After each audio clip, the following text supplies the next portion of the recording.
We are live. Welcome to the Window to Our Mind podcast number two. How are you, DC? Definitely better than yesterday, that's for sure. Still not 100%, but yeah. So far, I've been doing fine for the most part. Well, this is good news that it's better than yesterday. And how are you, Gray? I'm doing great. I'm glad to hear that DC is doing better than yesterday. That's always a great thing. I'm just out here building bridges. Having a good time. Yeah, sad part is I'm always not like that all the time. That's uh, fine. That's a phase, man. I've yeah, I've said it in the past. That's a phase, and eventually yeah, things get better. Um, yeah. so the topic of today is the burnout. Now, I will repeat some of the things I said in the past. I did study a lot of psychology, a lot of sociology. Sorry. So I basically studied social science for like a year and a half or so, and I studied special care counseling for roughly 2 years, and I learned a lot. And I feel like burnout is a very interesting topic, and a lot of people tend to mix up the burnout and the depression because we got a lot of similar uh, symptom in both cases. Um, and yeah, Hey guys. uh, I will say I to everyone in the chat. With that being said, uh, we will officially start now. So the information for today, we got four questions for the panel, and we may have a guest a bit later on, which is Cole, our co-host for the other stream we usually do on Tuesdays, if he comes. Um, and on top of that, we will have a video by the end of this stream, and we will also cover three articles. One is in French, but lucky us, I'm bilingual, so I will be able to That definitely translate helps. pretty much It everything. took me quite a while to try and translate that myself. So I appreciate being here, man. So perfect. Um, I will start by saying the first question, starting with DC. What do you think are the symptoms for a burnout? I know stress is like the main symptom of a burnout. Um, I know it'd probably be I think anxiety is one of them. I'm not 100% sure on that. Let's see. Hmm. Those are just the two that come in mind. Perfect. I will add more to this a bit later. I will let Gray go on. I know Gray read a bit Oh, more. that's so kind of yours. Yeah, a little bit. I'm definitely familiar with burnout. I've familiarized myself with it very personally. Yeah, I've definitely experienced it in a bunch of different places in my life. But the kind of uh, I guess burnout that I hey, see Paffy. The kind of burnout that I've experienced, it came with like physical exhaustion and just like apathy for everything. Like you just stop caring. It takes just all your motivation away, which is also all of your productivity. Just a sense of lethargy. You're just not really doing anything. You just are kind of careless. You don't necessarily double check that you're not making mistakes and everything, and the output of everything just gets so much lowered. Yeah, I think along with that, boredom and irritability seem to be part of it as well. It seems to be very close to depression in my experience, but perhaps that's just my own biases coming in since I am also deeply familiar with depression. But yeah, it seems like they do kind of tread similar ground. But I think the only other thing that I could think of would be just kind of a feeling of emptiness, and I think that's mainly what I'm talking about the close relationship with depression. But yeah, I think those would be kind of my ideas on the symptoms. It's very interesting because both of you did it different points, and that's really good. Both of you are more familiar than me when I had my first course about burnout, because in special care counseling, one of my course was all about preventing burnouts and the symptom, and that was an entire course based on that. Because in special care counseling, um, you're basically a cheaper psychologist. You're not really a psychologist, but you do a lot of similar thing from psychologists. So it eats up a lot of your soul, if we can call it that way, because helping others is really hard on you because you give piece of yourself to help others. So that's why in special care counseling we had a course all about burnout, and both of you bring a lot of things I didn't thought of prior the course. um, so I will bring a bit more to this.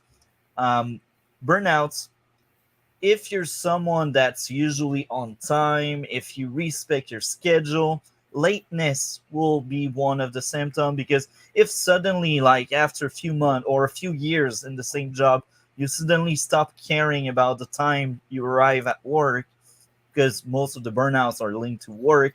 We also have the creative burnout, which is more like YouTube content creator and that kind of stuff. But I will focus mainly on work burnouts, because these are the most common ones, and it's the easier to talk about. So if you're usually always on time and suddenly you're late very often, not necessarily because something happened and you're late, just because you stopped caring, that's a sign. That's a symptom. If you feel like your work has no purpose anymore, that's another thing.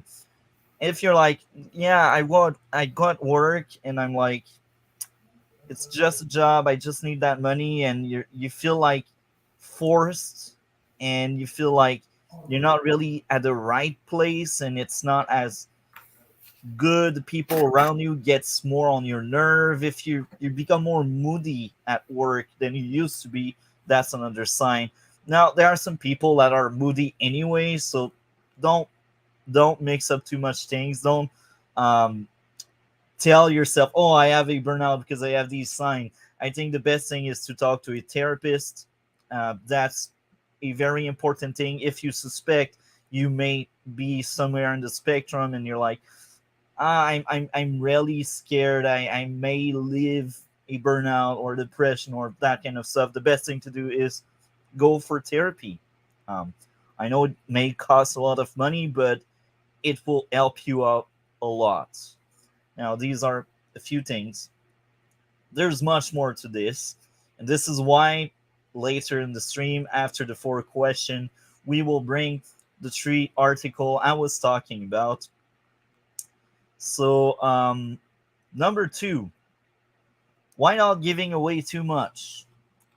Do you know someone that experienced burnout about school or work? Creativity burnout is also a thing for artists. So I will ask the question to Gray first this time around. Oh yeah, I'm intimately acquainted with it, more so than just from a distance. But yeah, I do also know many people who are at a distance from me who have done that. Like many of the jobs that I was in, a lot of my fellow employees got a lot of burnout from that. Specifically in school, I know so many people who like dropped out in college just from burnout. Same thing with like artistically, YouTube creators. I know so many of them who have just burnt out. They really couldn't sustain what they were doing. They didn't have a good balance in there. And then, yeah, I think also, romantically, I've seen people kind of burn out on a relationship before as well. So, yeah, I think if you look hard enough, you'll kind of see it everywhere. It's kind of hard for us to stick with something that's detrimental to us. And I think that's what a lot of the burnout comes from. Okay, very interesting, and we can easily relate to everything you have said.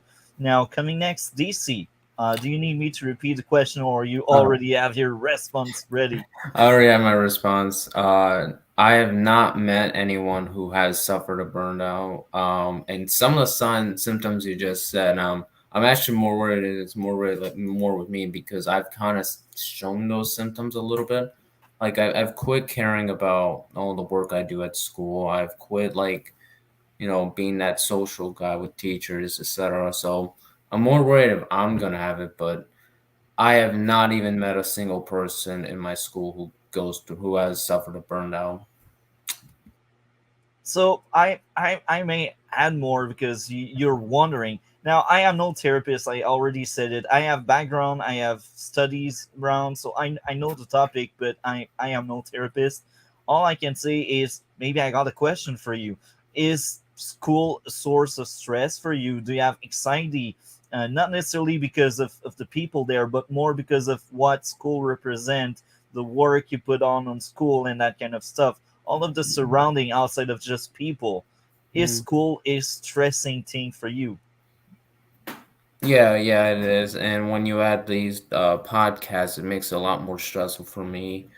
Um, around like the surroundings, a little bit, but not like a huge issue. But yeah, it does. But yeah, as for the anxiety part, yep, I do, but it's more related when I graduate and all that stuff. Yep. So you're right now you're thinking about the future mainly, right? Yeah, as well, etc. Yep. So maybe it's not necessarily a burnout, but more like a worry of the future, and that worry is kind of sticking into the present, which is kind of sad. But here again, I am no therapist, um, and I suggest you see one. That's the best thing I could say. Um, so yeah, now my goal, and I have a lot of experience with that, and a lot of irony in this as well. I had my first burnout from school many years ago. I was basically doing like a lot. I had high school because I had like one missing class from high school that I didn't succeed for my degree. So I had high school and college at the same time. And I had like a lot of hours put into school basically, like instead of your regular schedule, like I had all of my courses at college, and I had a full session. So basically I had like 7 or 8 courses of college. On top of that I had my extra course of high school, and on top of that I was working as well. So I had literally no life. I could not see friends. The only people I would interact with was my coworker or the classmates I had, and this is one of the worst thing that can happen to someone. So I did experience a burnout there.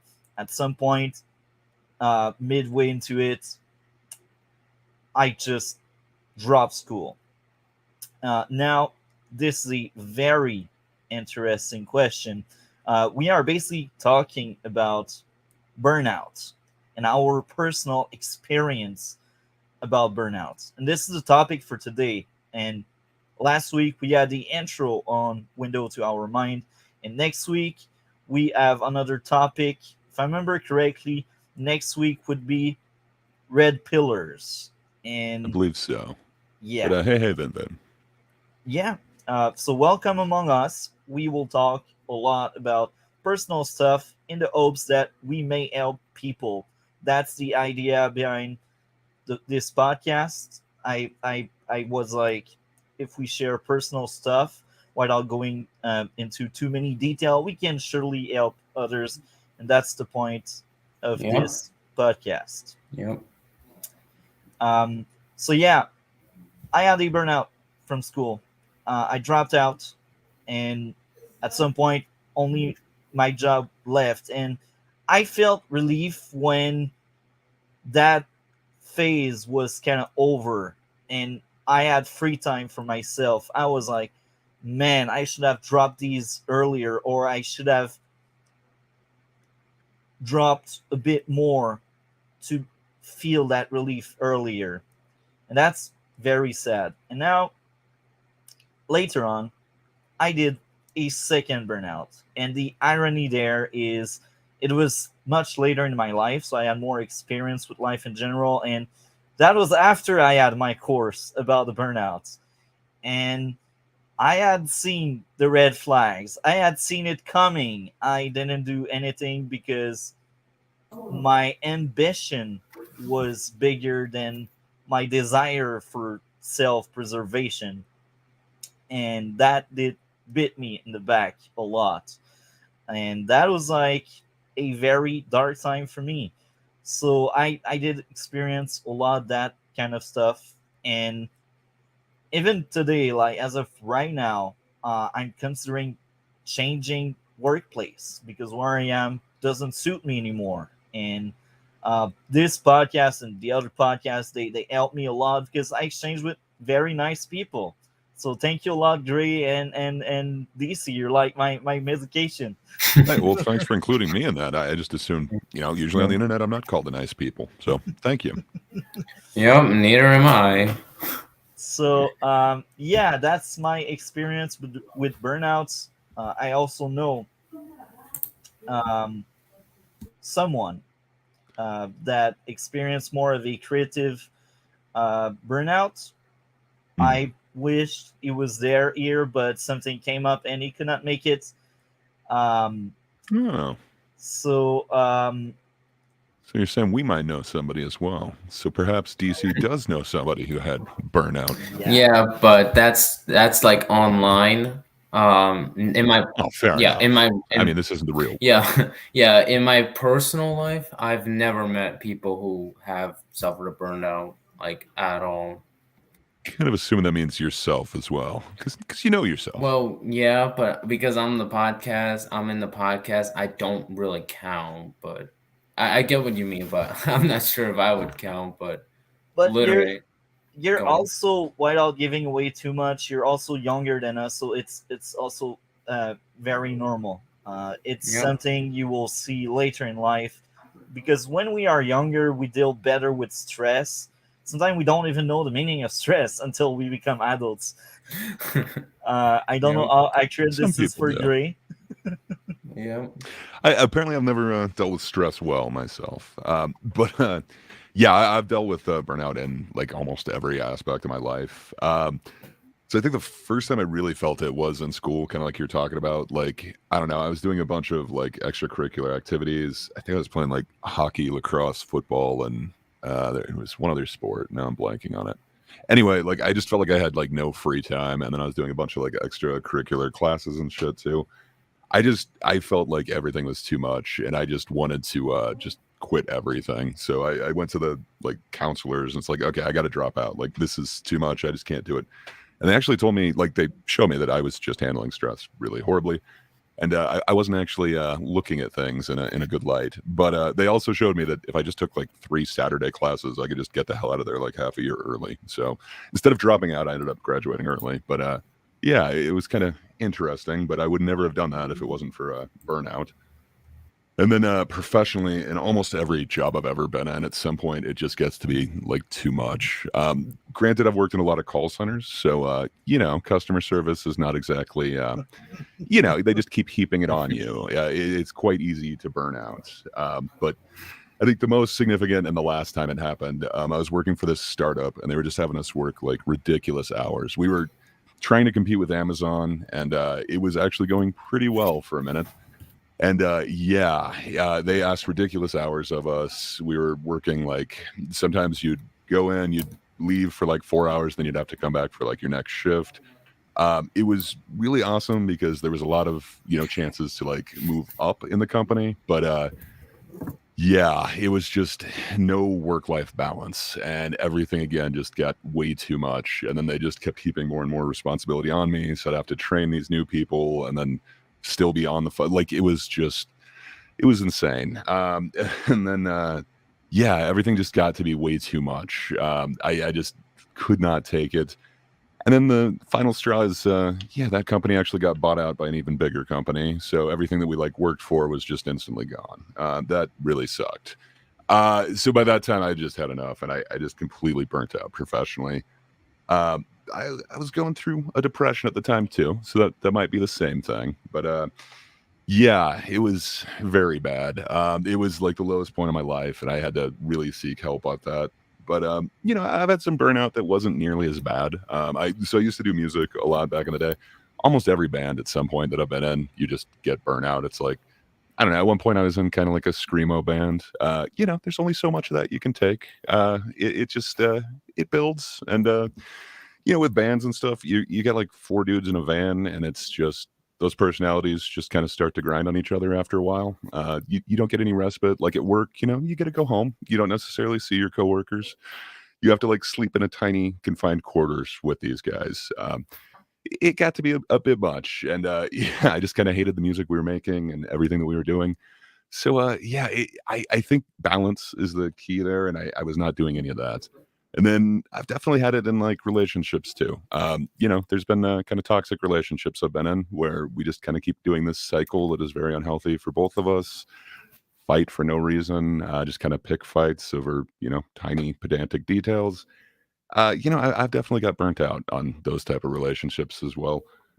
So I don't know. I think depending on how you're going to define it, it could be in a bunch of aspects of your life. But I don't know. Maybe I'm just miscategorizing these.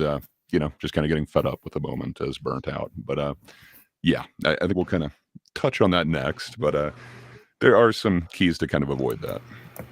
Yeah, exactly. And I will add a bit more. Most of burnouts, if you don't heal it, if you don't take away the stress that these burnouts create, like if you're burnout and you stay in the same spot in the same place, like for example at your workplace, you don't try to consult a therapist to have a paper to say you cannot work there anymore, then try to find another job to go elsewhere to have a relief. Because if you don't treat that, if you don't heal said burnout, you will most likely fall into depression, because this is a consequence of burnouts. Even if they have a lot of similar symptom, some people have burnout but they are not really depressed yet. They have mood issues for sure because of the burnout, but we cannot say someone is depressed if he's not. If he's burnt out sometime, it doesn't mean he's depressed. That's a very key factor, a very important um, thing. This is also why I recommend, if you feel that way, if you're like, maybe my job is eating me alive, you're probably right, but you would need to see a therapist nonetheless to really pinpoint what's wrong exactly. And you cannot do that by yourself, except if you have amazing self reflection skills and you know exactly what's wrong with you. Um, you're better off asking around. It's very important, and breaking like that because of depression or burnout, it doesn't mean you're weak. It only means you were there for too long and you didn't do the right thing to fix what's wrong. So it only meant, like for example, you're that person that is very athletic. You're a sport person and you enjoy yourself. It's not because you should not enjoy yourself. It's because you didn't take care of yourself properly. That's what's wrong. And it's fine to see uh, the right specialist to fix what's wrong. It's human. We are human. These specialists are there for a reason. Now, this is a bit funny and sad at the same time. Um, I actually answered question number three in my response for number two because I mixed up both. So yes, I did experience burnout. So we are in question number three right now. And the question will be, did you experience yourself a burnout? If you, if so, you can elaborate if you feel comfortable with it. Of course, if you didn't get one, that's also fine. And both of you kind of responded to this, but do you have a more precise, or do you want to Mhm. elaborate a bit more on what you already told us Sure, and but the it sounds like viewer? DC is going to go, so I'll let him go first. Oh no, I was actually just waiting for you, Gray, because I didn't Oh, experience. I've never experienced one. I just decided to well, unmute fair enough. myself. Just yeah. I think the other part that I forgot to talk about is creative burnout. So I talked about it like in music, but yeah, being a creator on YouTube. So I've started and stopped this process like 4 or 5 times. I've almost launched like 4 or 5 channels. I tried to get everything ready. I was going to do one that was like super political, so it wasn't necessarily political. It was kind of more cultural issues. So I was just diving deep into those, and I was just like clipping everything I could find. I was doing a deep dive into like 5 different subjects to try and like launch 5 videos at the same time. It was just too much. I just abandoned everything. I just felt burnt out, and then just lost all motivation, any ability to actually want to do this, and I just couldn't focus. And then, kind of recently, I've experienced it a bit more. So I did that a bunch of times, like about to start a channel.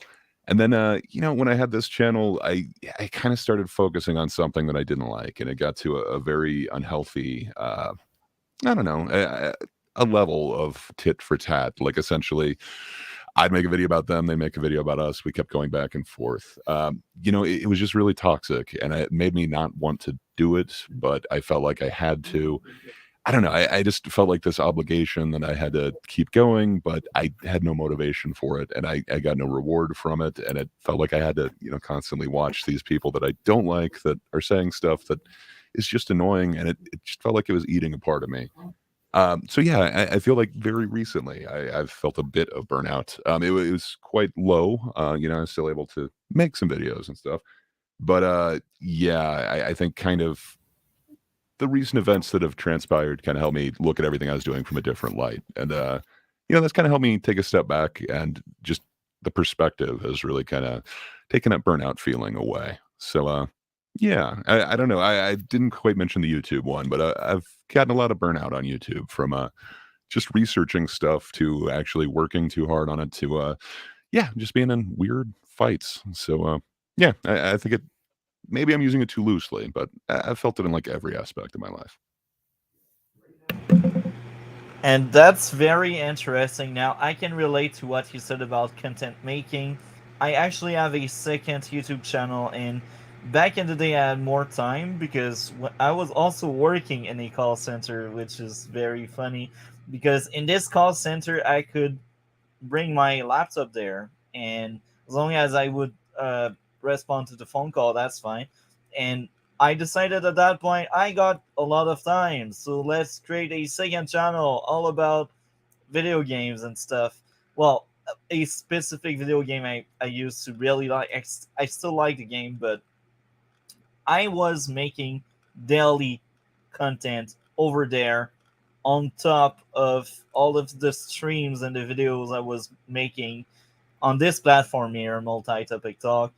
And I was able for a good like 6 month ish, I was able to really bring a video per day. At some point, I even brought 2 video a day.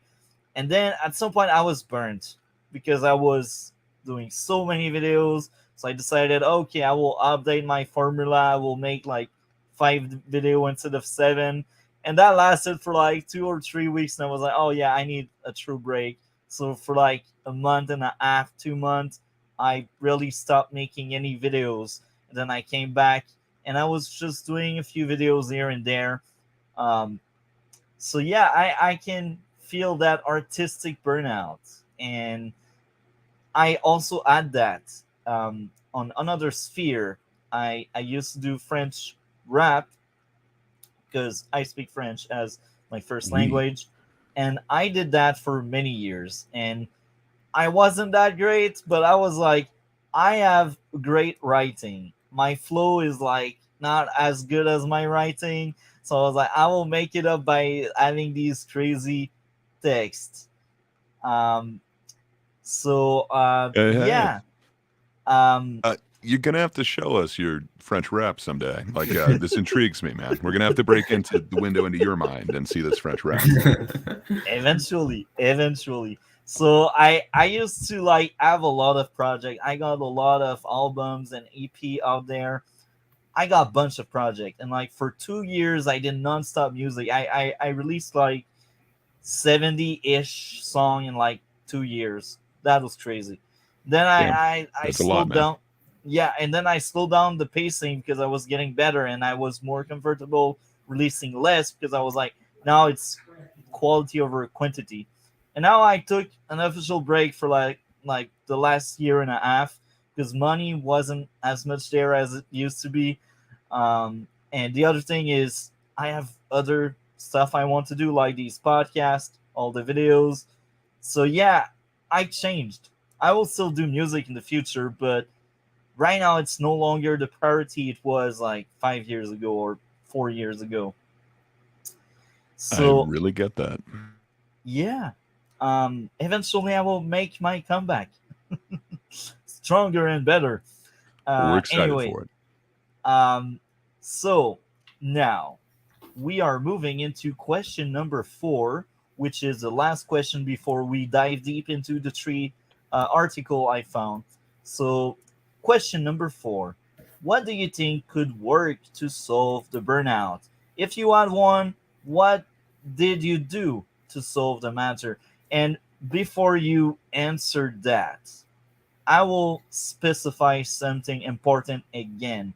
We are no psychologists, we are no therapists, we are just human beings speaking on the matter, and it's our experience. So if you experience burnout, you can listen to us, but it's better to listen to a therapist, a psychologist.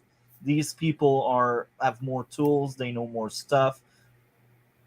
So yeah, um, I needed to specify and place that disclaimer there because I don't want to misinform people and stuff. So, do I need to repeat the question? Who wants to go first on that one?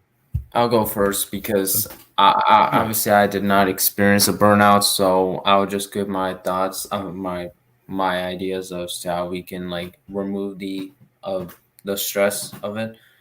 I think the one thing we have what they should do is um frequently ask people who are actually feeling like that. For instance, let's say at a workplace, the manager, he frequently asks everyone, how is everyone doing? Like if they're feeling good or stressed out or like something like that. That way, and if one guy does say yeah, and you can frequently talk to him, that's one aspect that can get rid of a burnout. The other being, well, making the environment a lot better for others. I wish I can say the same for about me, but I honestly don't think it's ever going to happen, um, especially in my town. But yeah, I think in other areas like school, like workplaces, yeah, though it can work a lot better because they can remove certain people or put them in separate like areas, etc. So yeah, and I think that's about it. I think that's about it for me, at least. You're definitely not wrong. A lot of what I was thinking touches on what both of you just said. So yeah, I think like when I experienced the most intense burnout that I have in the past, it was with my like previous job, and there the responsibility was just like through the roof. I was basically on call. Like if somebody didn't show up, I was just expected I had to show up for them. So it was like 7 days a week. If they missed a night shift, even though I'd just worked like a day shift, I'd have to come in for them.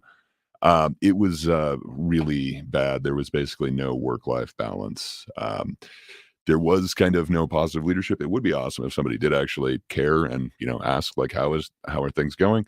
But I feel like even if they asked me that, like there was no way that they could change it. Just the whole I don't know whatever you'd call it, the environment of this company was just they were asking more than you really should from any employee.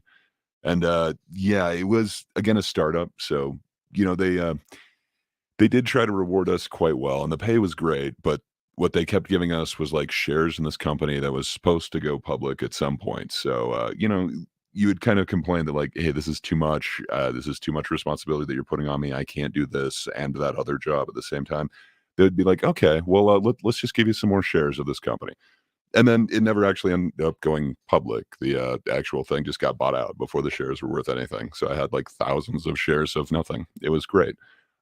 So I don't know. I'm not sure if you could kind of change that toxic work environment. So during that time, I did start going to therapy, and like Multi was saying, it really does kind of help you. They're not there to like give you the answers, but they kind of help you introspectively see what are the issues, and sometimes just actually being able to verbalize it helps you to see something that you weren't seeing before. So that really kind of helped that I realized that it was just this environment. It wasn't going to get better. What they're asking is unreasonable. There is no way to have like a work-life balance. You couldn't plan anything in your actual life because you're always on call. So no matter what it is, you'd have to like leave there and cover for somebody else. That was just completely unreasonable. I knew it was kind of a trade-off, and I thought it was for a limited time for financial reward, and then it all ended up being false. So yeah, that really sucked for me. But through talking with the therapist, I realized just what the issues were. And it really helped me solidify that, like, nah, that job just isn't for me. There's no way that you could make that a healthy relationship or anything like that. So, yeah, I eventually did leave that job because there was kind of no way to make it a positive environment or make it so that you could have a work life balance. There was no realistic balance there. They just kind of expected you to be all for the company, which kind of works if it's, just a couple people who all share the same goal. But yeah, we definitely didn't have like the positive leadership that DC was talking about. One that actually cared and kind of tried to see what the issues are going on with most people, or sorry, with the people that are there. But yeah. So the other thing that really helps is just kind of having that work-life balance. If you can kind of take time off, take numerous breaks, just clear your mind, really have ways to kind of relax and get away from that work. Like you shouldn't be, you know, needed to, still be doing work once you've left the job. Uh, I don't know. It just really helped me see that the way that I was doing this was completely unsustainable, and I really was physically, mentally, everything burning myself out. And always nice to see him at a tat tat. So you mentioned something very interesting a bit earlier about therapy and how it goes, and I will add a bit more context because one of the course I had and I was really good at it. In French, that was relation d'aide. If I translate it word by word, it would be how to help others, and that would be very clinical course about the process of having a client and talking with the client to help the client. So it was basically a course really about um, listening to someone and the kind of tool you can use to help someone. And something that's very important and essential as a foundation, as a therapist, you don't really tell the person what to do. You cannot do that because then it doesn't come from themselves. And if they are on their own, they won't be able to do something. You need to guide them toward what should be a good response. You need to discuss with the person and understand how the person thinks and say, what if, what if, what if? You don't say, like, you need to do this, this, this, this. It doesn't help. It's patronizing and it goes against the idea of giving the person the tools to help himself or herself, depending on the case. So that's why when you go at the therapist, they will ask you a lot of questions and they won't really give you much answers. They can point you in the right direction, which is the point of therapy, but they won't straight up tell you that's the right thing to do. They really need to work on how you address things and how you view stuff. They are also there to like deconstruct some of the bad idea you may have or help you understand why it's bad. If you explain someone what's wrong, they will be better at understanding what's wrong than if you just say it's wrong. If am I clear on that? Yeah. Okay, I'm glad I'm clear on that. So now I will speak a bit of what happened, what led to my burnout, and this will lead to my response on how to solve it. So one of the burnout, the latest one that was like 2 years and a half ago, I was working in security. I was a sergeant, so I had a bunch of people under my wing, and I was working 50 a week. Now that may sound not that much because some people do 80 and 70 and 60 and stuff, but I wasn't used to that. And on top of that, I was also going at school at the same time. So I had so much on my shoulders, on my head. I was collapsing under that. So the thing I really did is I basically cut off that job. I quit because they would never say yes if I wanted to have less hours because we were understaffed. We had so many missing people. We were meant to be like 16 filling my role, but we were like 10. So there were already like six empty spaces. Um, so yeah, we had a lot of stress and workload on our shoulder. We were doing lots of 12-hour shift, and that was something very physical because I was a foot patroller. Basically, I was walking around. I had like 30 building under my command, if we can call it that way, and I would answer to so many emergency and stuff. I had so much pressure and stress that these 52 hours I was working made me like miserable. And how to solve it? If they cannot uh, help your cause by reducing your working time, just leave that place. And this is what I did. And took me a month to heal, and I was back on my feet after that.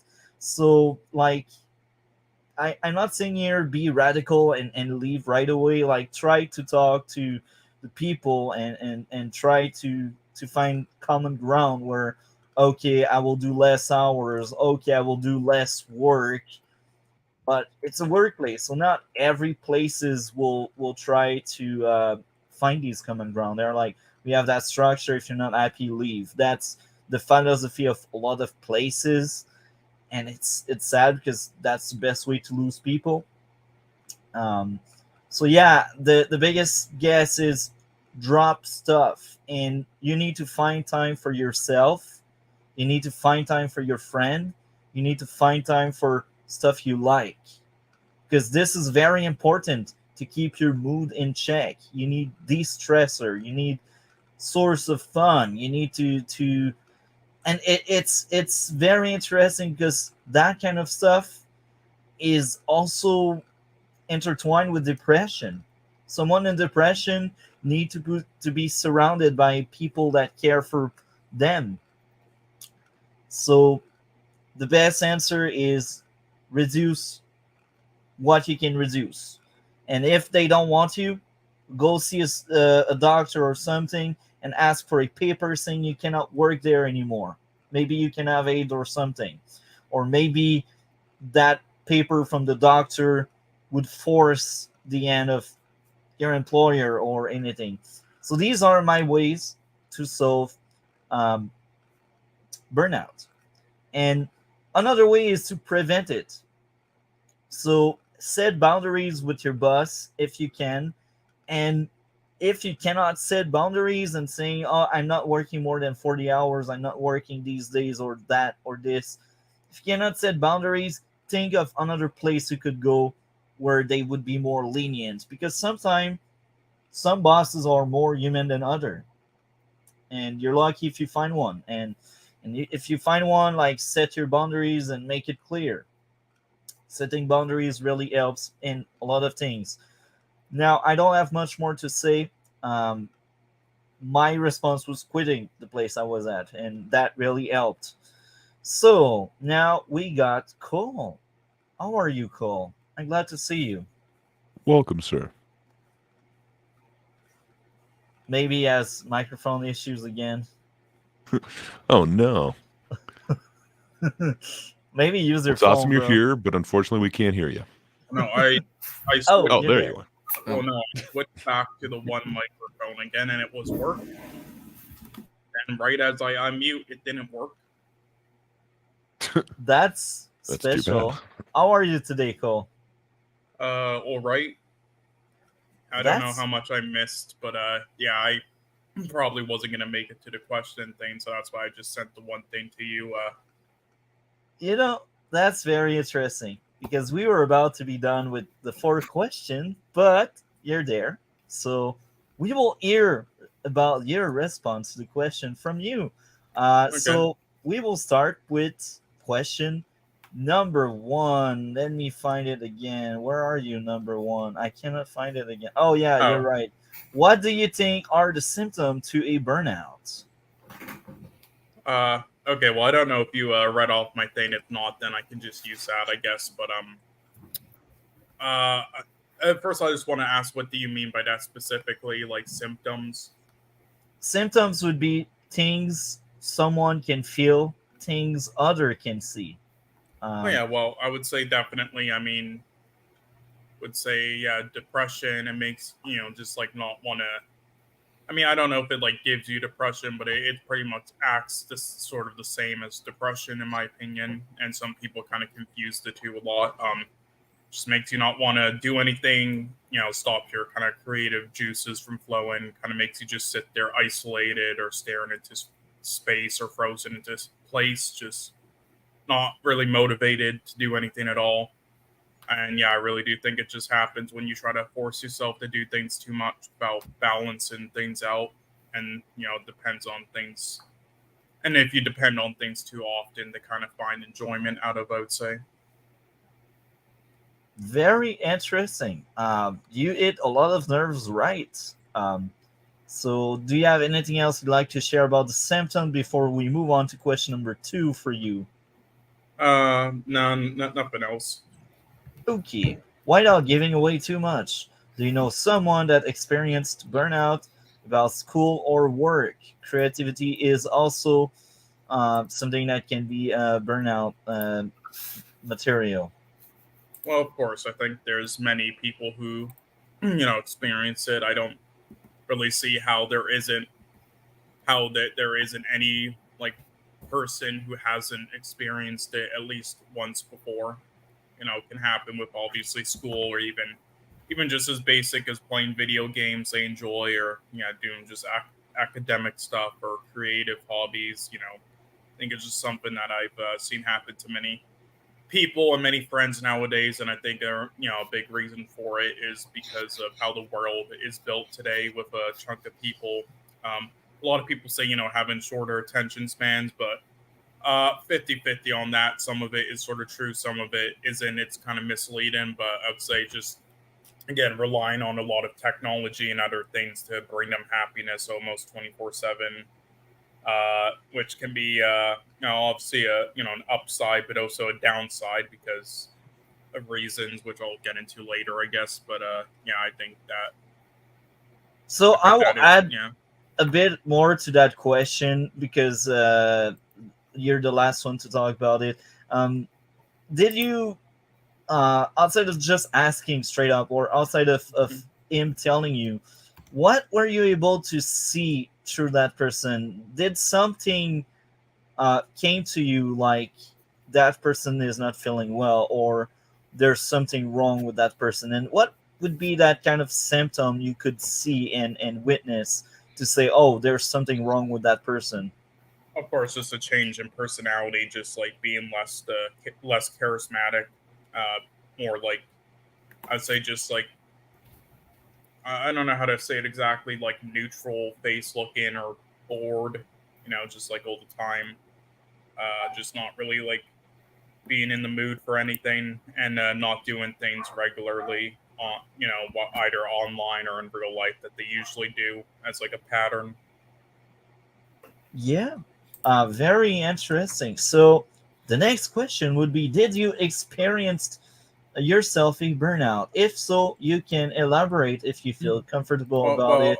Yeah, of course. I mean, again, I don't understand how there wouldn't be anybody who has at one point before. I think it's just a natural human thing everybody goes through. I don't really see how there could be anybody who hasn't gone through it. Like even if you're like born as like a billionaire or some shit and have everything, like you can, it's still easy to experience it all the time. Like so, I don't really see how, but I mean, I guess there's like odd people of like how their brains work. I guess everybody's different, but outside of those cases, but yeah, I mean, I've gone through it many times, and I've also for let's see, I'm just trying to remember when was the last time I've kind of gone through it. I would say probably. I mean, I go through it kind of like weekly at certain points for like kind of an hour or so. But the last time I've kind of experienced it like for days was probably like a month ago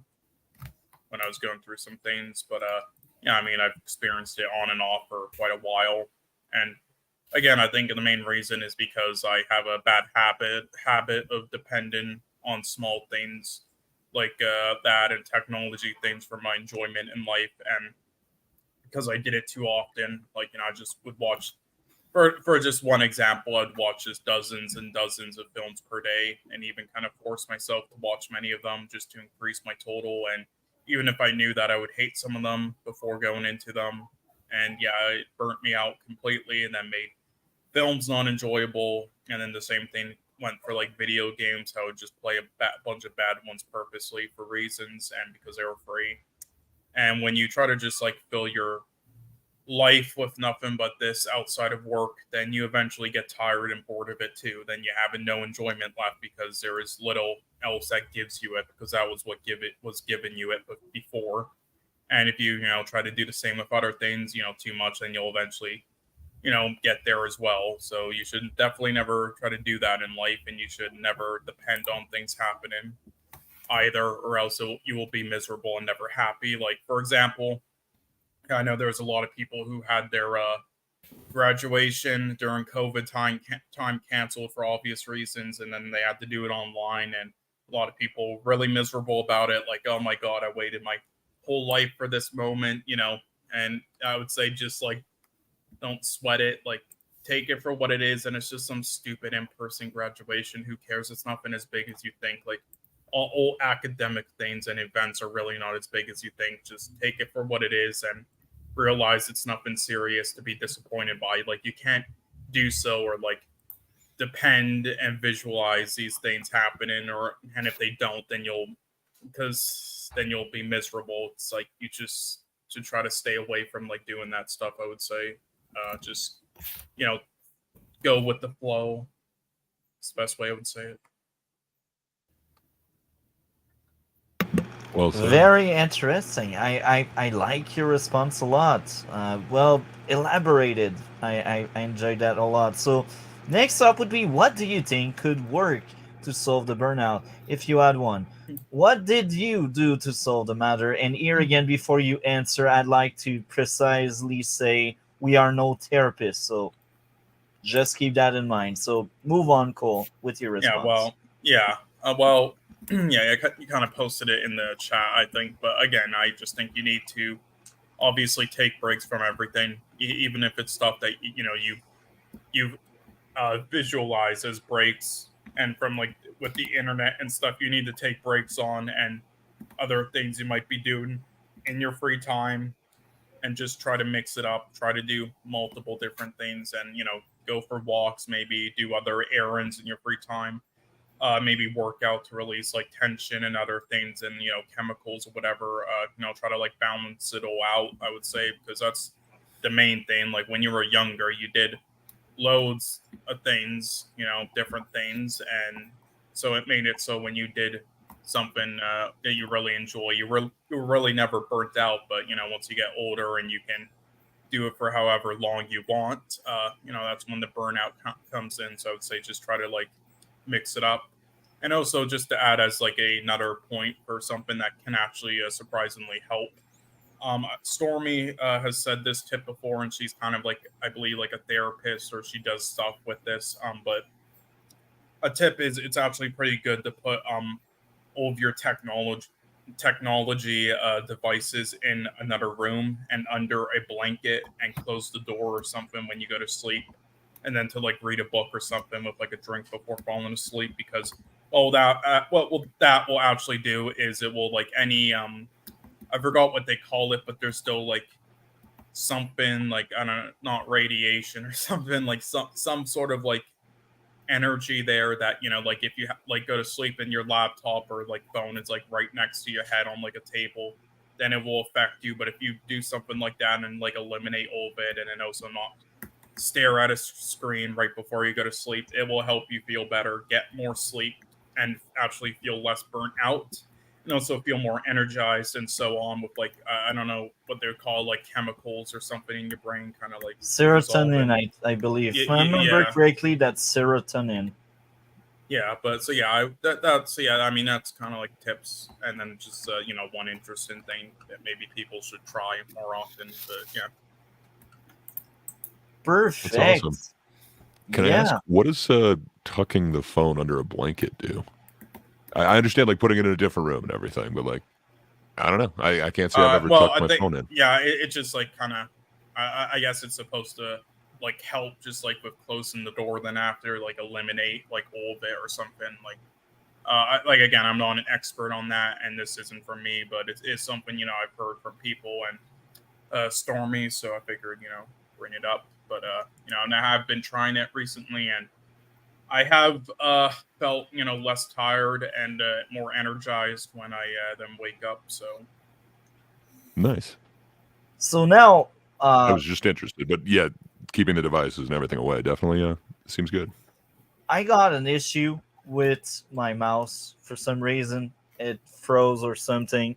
Um, it's moving, but it's lagging. So I'm wondering if one of you, Nice. my computer is potato, man. I'm wondering if one of you could like screen share one of the three article I posted. Once my computer decides to work, I will screen share it. Stupid All right. computer. All right. I'm gonna try and share the first one. Perfect. Nice. All right. Uh, wait, share. So I will actually try something else. Usually that works when I All crash. all I right. just need to find my cell phone. Where's my All cell right. phone? All right. Are you guys seeing this or? Yeah. Oh, there we go. Oh, All good right. job. Oh, thank you. Yep. So you were able to do it, great, right? Amazing. Yep. Great. Okay. So Sorry, I was talking while muted. Yes, I saw it down there, so I just added it. that's amazing. Okay, so scroll down a bit. All Um, right. so this is the article part. All right. Okay. Um, I will say this before we truly cover this article. This is the internet, so don't take that as the truth and the only truth. Take it as a grain of salt. But I thought that was interesting. I did read some of the things there, so I have a roughly good idea of what the article is saying and if it's accurate or not. But as I said, I haven't read the entire thing at 100%, so maybe I'm wrong.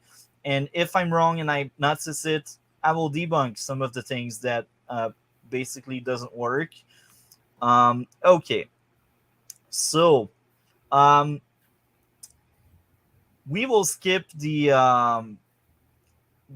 part where Pula says she experienced burnout. So she was working long hours, socially withdrawn, not sleeping, feeling empty, and giving all my time to work. I was not able to show up well as a mother or take care of myself. Our girl explained about the challenging time after she sought the help of a life coach. She was inspired by how the guidance helped her achieve a healthier work life balance, that she pursued a life coach certification for herself. So, life coaches are usually really good.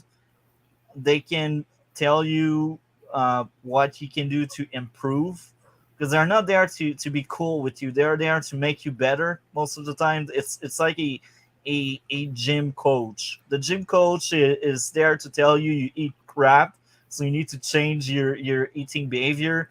So I think the life coach is basically the same thing. Um, so it's very interesting that someone use the advice of a life coach, because life coach are very helpful. Um, so yeah, anyone would like to share something about what we just covered right now with the first paragraph?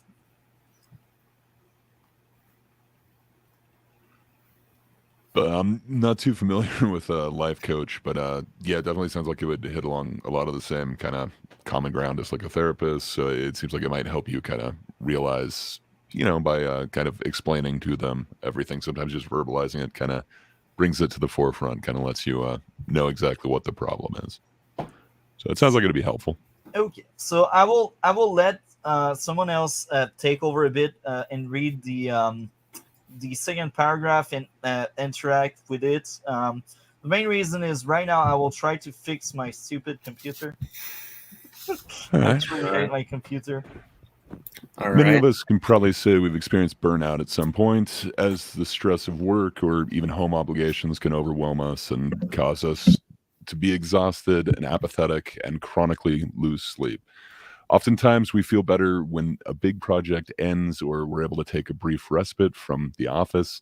However, with the pandemic and the unrelenting stresses that have come with it, well, it's into its third year. You may be thinking that the burnout is never ending. You may even be wondering if what you initially identified as burnout is actually chronic clinical depression. Uh, I guess I'll just finish this off. You would not be alone. Burnout has surged during the pandemic. Google has reported that searches related to burnout flourished over the past year, excuse me. Uh, yeah, that makes sense. Like, it seems like a lot of the symptoms of depression and a lot of the symptoms of burnout seem to have an overlap. I'm not sure they're exactly the same thing, but it seems like they definitely might be related. Yep. Um, Go And on. then if we can scroll down just a little bit, it kind of shows these graphs of the top searches between depression and Google over the last little while. And it's, All right. it really has shot up since 2019. It looks like the pandemic really did kind of at least double each one of these searches, but it looks like in most cases a little bit more than that. So, yeah, it just seems it seems like this thing is coming up more and more. And it may be that, we did just recently kind of classify burnout as an actual thing as opposed to just kind of colloquial. But yeah, I think that might be why this is kind of getting a little bit more traction. But yeah, these three graphs, the first one's burnout from work, second one's burnout from school, and the third one's burnout from life. So Yep. I don't know exactly what you do when you burn out from life. Like, work or school, you could take a little break, but I don't know what you do with life there. I mean, it could be just, toxic family members, or, maybe you just met somebody and they're like really like one of the worst people you've ever met. I've been in that situation countless times. Well, kind of combination from that in school as well, but yeah. I guess it's more like people you meet in your personal life. That's what I meant by burnout from life. Yeah. That kind of makes sense. Just, if you're fed up of living, I don't know how you take a break from that. Yep. Yeah. So hopefully, you could find some kind of balance. Like with school, oftentimes, it's kind of just that overwhelmingness. Same thing with work. Really, if you can't find that balance, it kind of helps you out.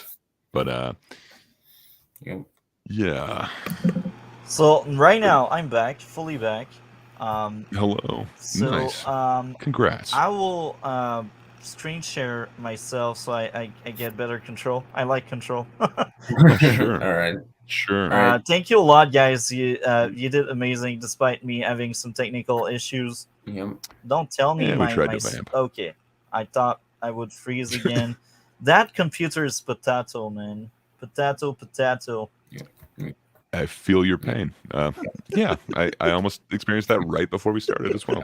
Yeah, I'm gonna click the stop sharing if that's fine. All right. Actually, keep doing it because my mouse is. Turns out the potato's not over. Let me add it back. Okay. Okay. Now it's back. We'll scroll down Okay, just a little bit. it's back. Oh, you're back now. Yeah. Okay. We're just All right. okay. Can you Is just this the right imagine? one? Can you just imagine? I click the stop share and just his mouse immediately starts lagging out. Like, yeah. So I'm gonna keep on just in case. But yeah, Yeah. just That'll probably be Actually, safest. that's the wrong one. This one. So I will. Man, this stream is very odd but enjoyable nonetheless. yeah. You're getting a window into the crazy mind that is going on right now. Everything doesn't always work out Yeah. perfectly. Perfect. Now it's working. So, um, so So we just got down to the graphs while you were getting back into there. you know what's very interesting? That huge spike toward 2022.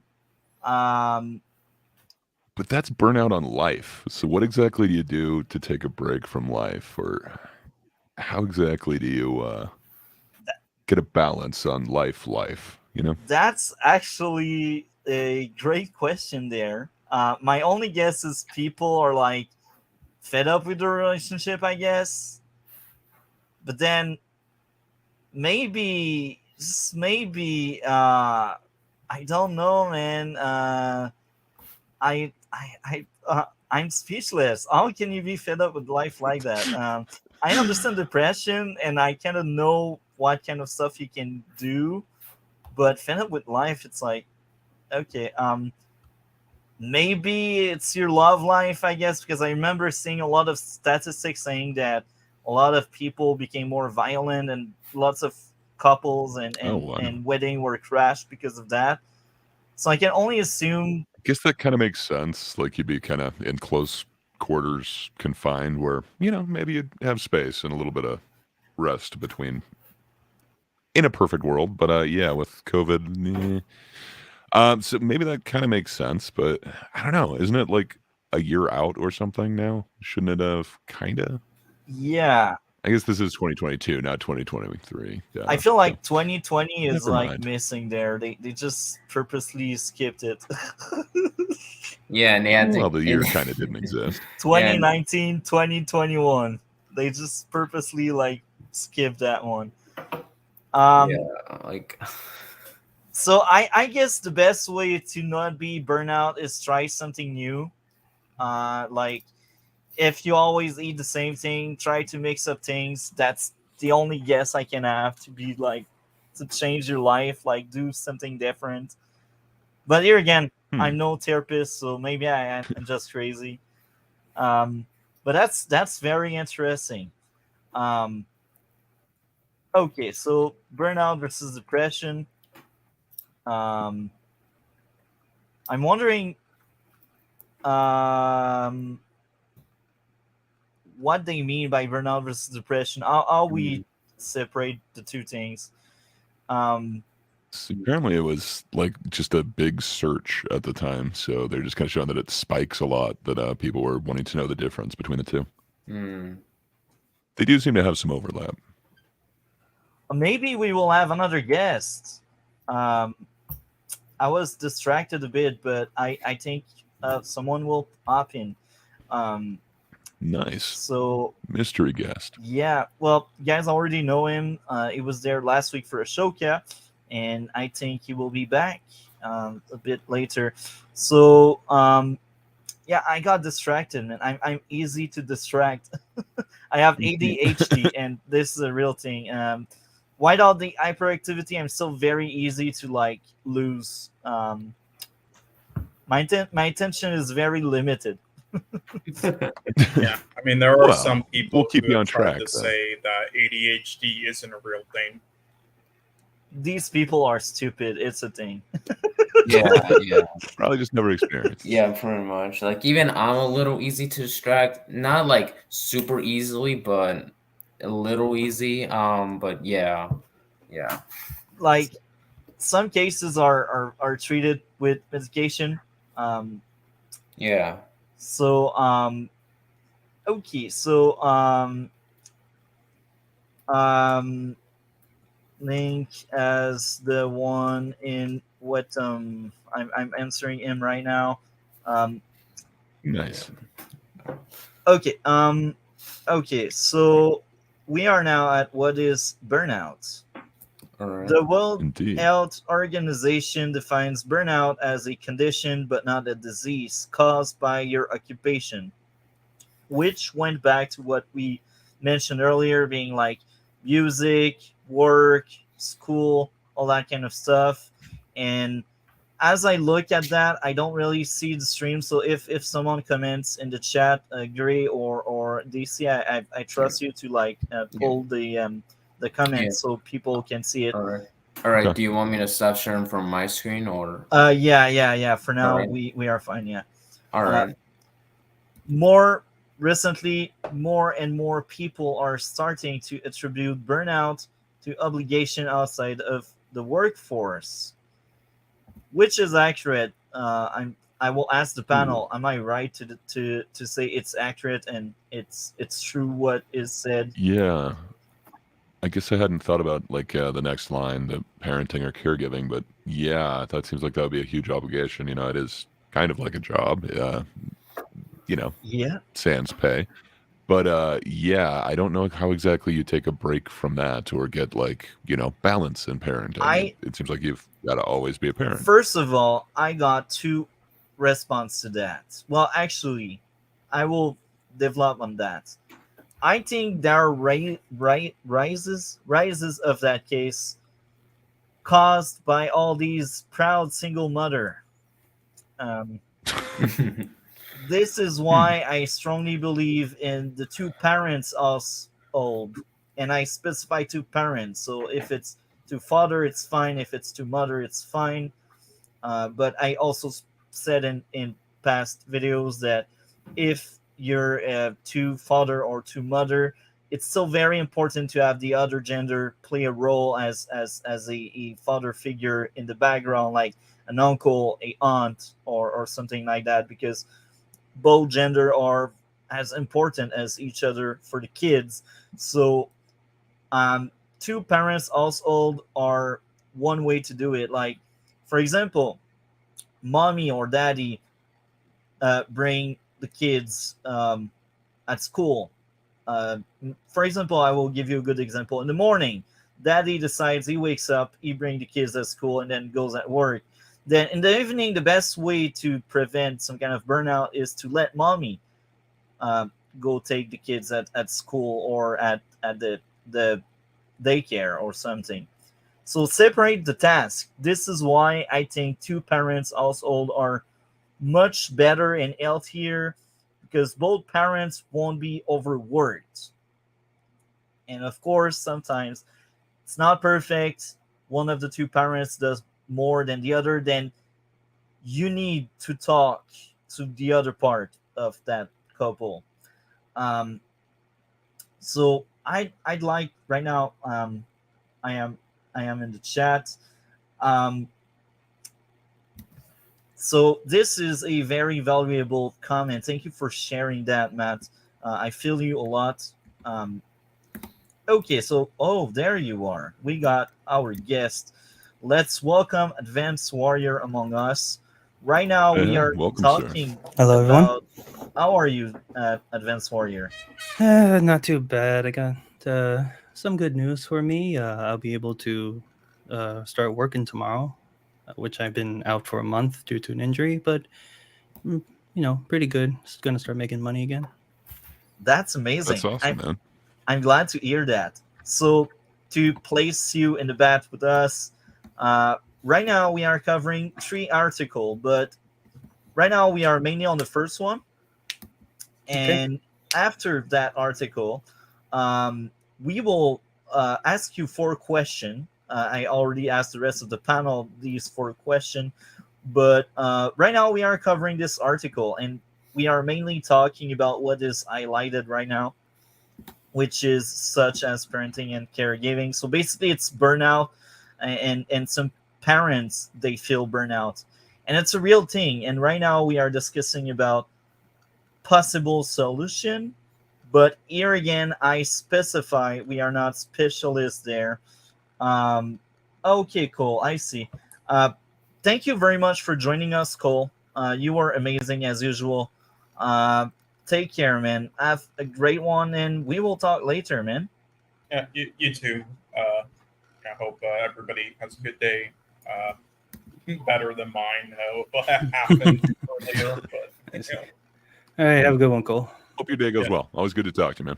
Perfect. So Cole is gone. So that was Cole. Amazing guy. He's with us with the Red Blue podcast every Tuesday.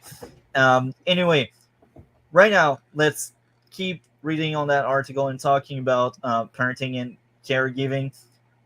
Separate the task between both parents. That's like one of the best way to do it. That's why I say two parents household. Um, and sometimes if you're a single parent, that's a bit more complicated. I really hope you're still close to like your mother or your father. So maybe a weekend or maybe a day or two during the week, you can send your kids to their grandparents, and they can lift that responsibility from your shoulder for a short period of time. And I specify a short period of time because this is not a long term solution. uh, it doesn't help the kids. The kids needs to have that strong bond with their father or mother or even both. I'd say both parents are as important in that case. So there's a lot of ways you can kind of solve the parenting and the caregiving aspect of the burnout. I will give you a great example. My mother and her husband, sometimes they go on vacation like that away from the kids, because I still have a very young sister and a very young brother. And when they're away for a week or two, they are at the grandparents' house. So they are the one taking care of the kids. And that really helps them. When they came back, they are fully energized. They are ready to take their responsibility as parent again. So this is something I witnessed. This is something that does work for the parents. And I will share a bit of personal story again. I used to live with my grandmother for a long time, for like 10 years. I lived with her, well, actually a bit more, roughly 12, 13 years. And this was a lot during the years I was a teenager. And she is divorced from her husband, which is my grandfather. So she was basically a single mother because my parents were kind of dumb. Um, so she took care of me for a long time. And that's a lot of responsibility, especially a teenager. And what happened here and there, some of the weekends I would go at my grand aunt or at my grandfather place. That would lift that kind of pressure she had. For that weekend, my grandmother would just rest and have a break from me. And that really helped. And when I came back, I could tell her attitude changed and she was much better. So these times to recharge are essential to give the best for your kids. And this is here again why I value a lot two parents household, because I know what it does on one. So I'm wondering if any of you would like to add more to burnout about parenting and caregiving. Unfortunately, I just don't have that much experience as a parent. I know, I had kind of a similar situation when I was a kid. Yeah, I was in a single parent household, and it just, it seemed like my mom was always working. She wasn't necessarily there. So I don't know. I'm not sure because it doesn't seem like you'd take away from, the burnout by just going to work. It kind of seems like, maybe that could be a respite. But if that's also causing you burnout, I don't know exactly how you'd kind of take a break from either of those because the whole thing is kind of balanced. But if the thing that's burning you out is something that you've got to constantly do, that's gonna be a tough one. I would definitely, like we were saying before, try and advocate for getting to a therapist. A lot of times, just talking it out can help you kind of see what it is that's got to be in the issue. Yep. Your approach to puzzle solving a lot. So next up would be from which it can be especially difficult to take time away, which is true.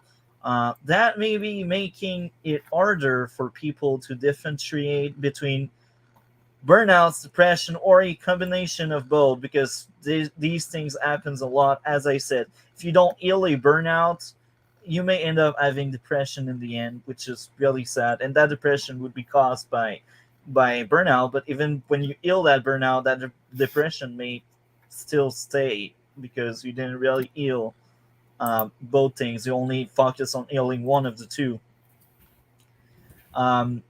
But doing so is crucial, ensuring you get the necessary treatment, which is very accurate. First up, Elkins, a paramedic and registered nurse who has been experiencing burnout throughout the pandemic, know that the main difference between burnout and depression, if you're experiencing burnout, you feel better whenever you get away from your stressor. And some people may not understand what's a stressor. A stressor is basically the source of the burnout. Like, for example, your workplace is stressing you out. That's the stressor. A stressor is something that creates an issue. It's like a stimulus. Is that the right word? Stimulus? I know it is in French, but I'm not quite sure if it is in English. Yeah, that works. Yeah, that's basically a stimulus. The stressor is a stimulus. They might find great pleasure in being home, spending time with their families, or doing his or her hobbies. Once they return to work, however, the overwhelming feeling of stress returns. And this is also a great difference between burnout and depression. Depression, you will have it at work, you will have it at home. Even when you do stuff you like, depression will still be somewhere. You will still not feel as good as someone that doesn't have depression. You'll feel better by doing stuff you like, but there's always that kind of sadness inside of you. I think that's the biggest difference between the burnout and the depression, because the burnout ends when you're no longer at work. The depression never really ends until you heal from it or you solved it with medication, with therapy, and that kind of stuff. So I think, and I hope this clarify really the barrier between both things, even if they intertwine a lot. Um, so next up would be burnout is especially common among teacher, healthcare professional, and those other service jobs. Nonetheless, it can be in any job, including parenting, caretaking, long hours, lack of support, and feeling like you have little control at work can increase your risk of burnout. So this goes back to what I said earlier about setting boundaries. You need to tell people this is my limits. That's why when you have two parents also, you can tell the other person, you will do this and I will do that. I'm wondering if any of you would like to add more, because I've been reading and speaking a lot. Not for me. Okay, I guess we will move on with the article. So this is a more clinical approach to symptoms. So this goes back to one of the questions we asked earlier to the panel. Mental and physical exhaustion. Yeah, apathy, accurate, reduced productivity, or making mistakes more frequently.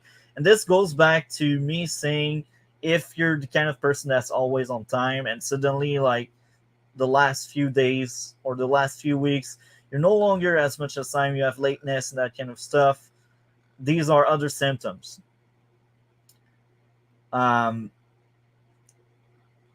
Reduced productivity, I said it. Insomnia. I'm wondering if any of you experienced insomnia in the past. Oh I yeah, always experience it. yeah, same. Oh, it's always. lifelong affliction.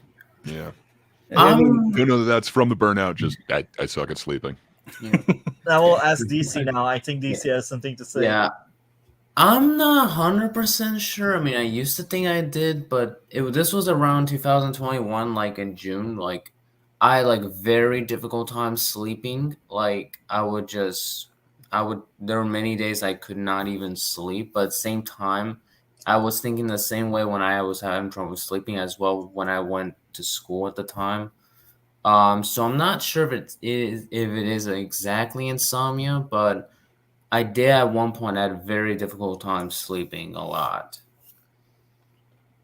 Okay, very interesting. So I see a lot of symptom, and that brought something to my mind. I will say something about it.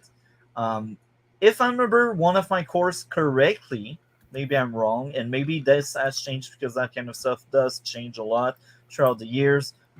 To officially say you have a burnout, you need at least three of these symptoms to say, okay, I got a burnout. So if you only have insomnia, okay, maybe you have another issue. But if you have like insomnia, irritability, mental and physical exhaustion, then you got three. Then maybe, just maybe, you got a burnout. Or maybe you got something else intertwined with burnout, like depression. So if you see like you got several of these symptoms highlighted right now, go see a therapist. Ask what's going on, and they will help you. They will guide you through the process. They won't give you a proper answer. They will want you to find your own answer, but they will support you and they will guide you well.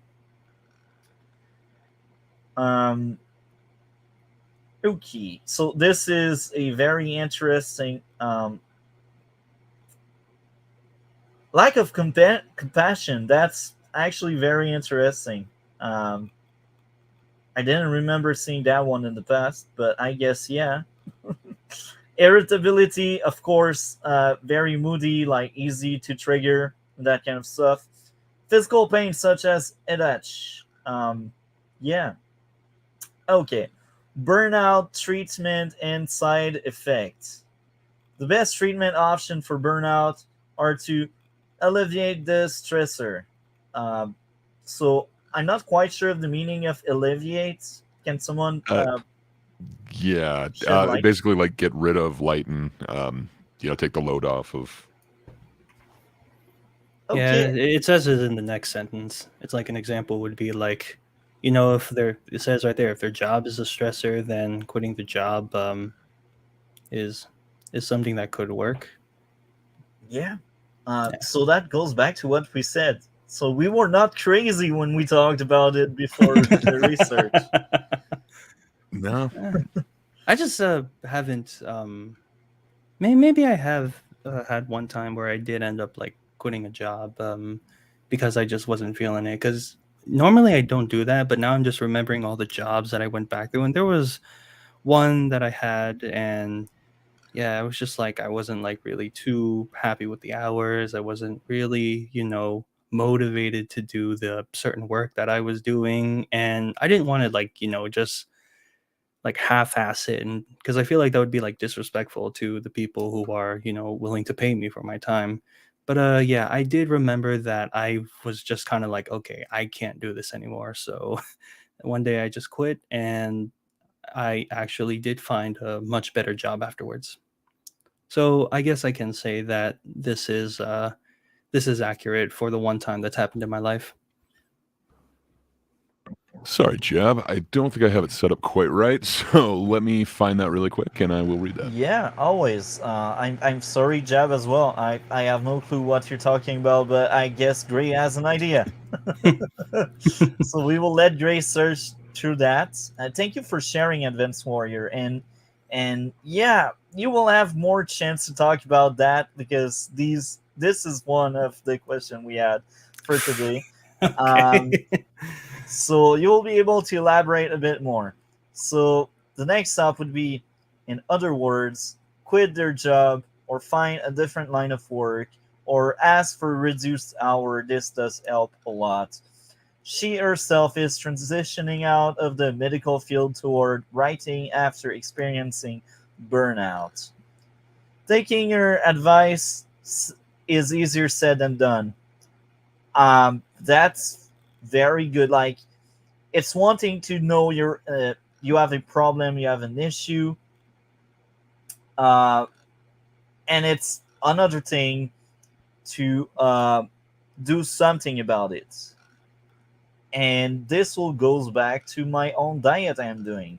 It's very easy. You will cut to something. Like last week and this week, I cut into sugar a lot, and I was a sugar addict. So right now I feel it, and I'm like, I want that sugar, man. I want that sugar, but I Snap know out like of it. Snap out of it. exactly, Advance Warrior. So it's very easy to give up on that, but just don't. Take care of yourself, man. My diet, I cut stuff, and it's hard.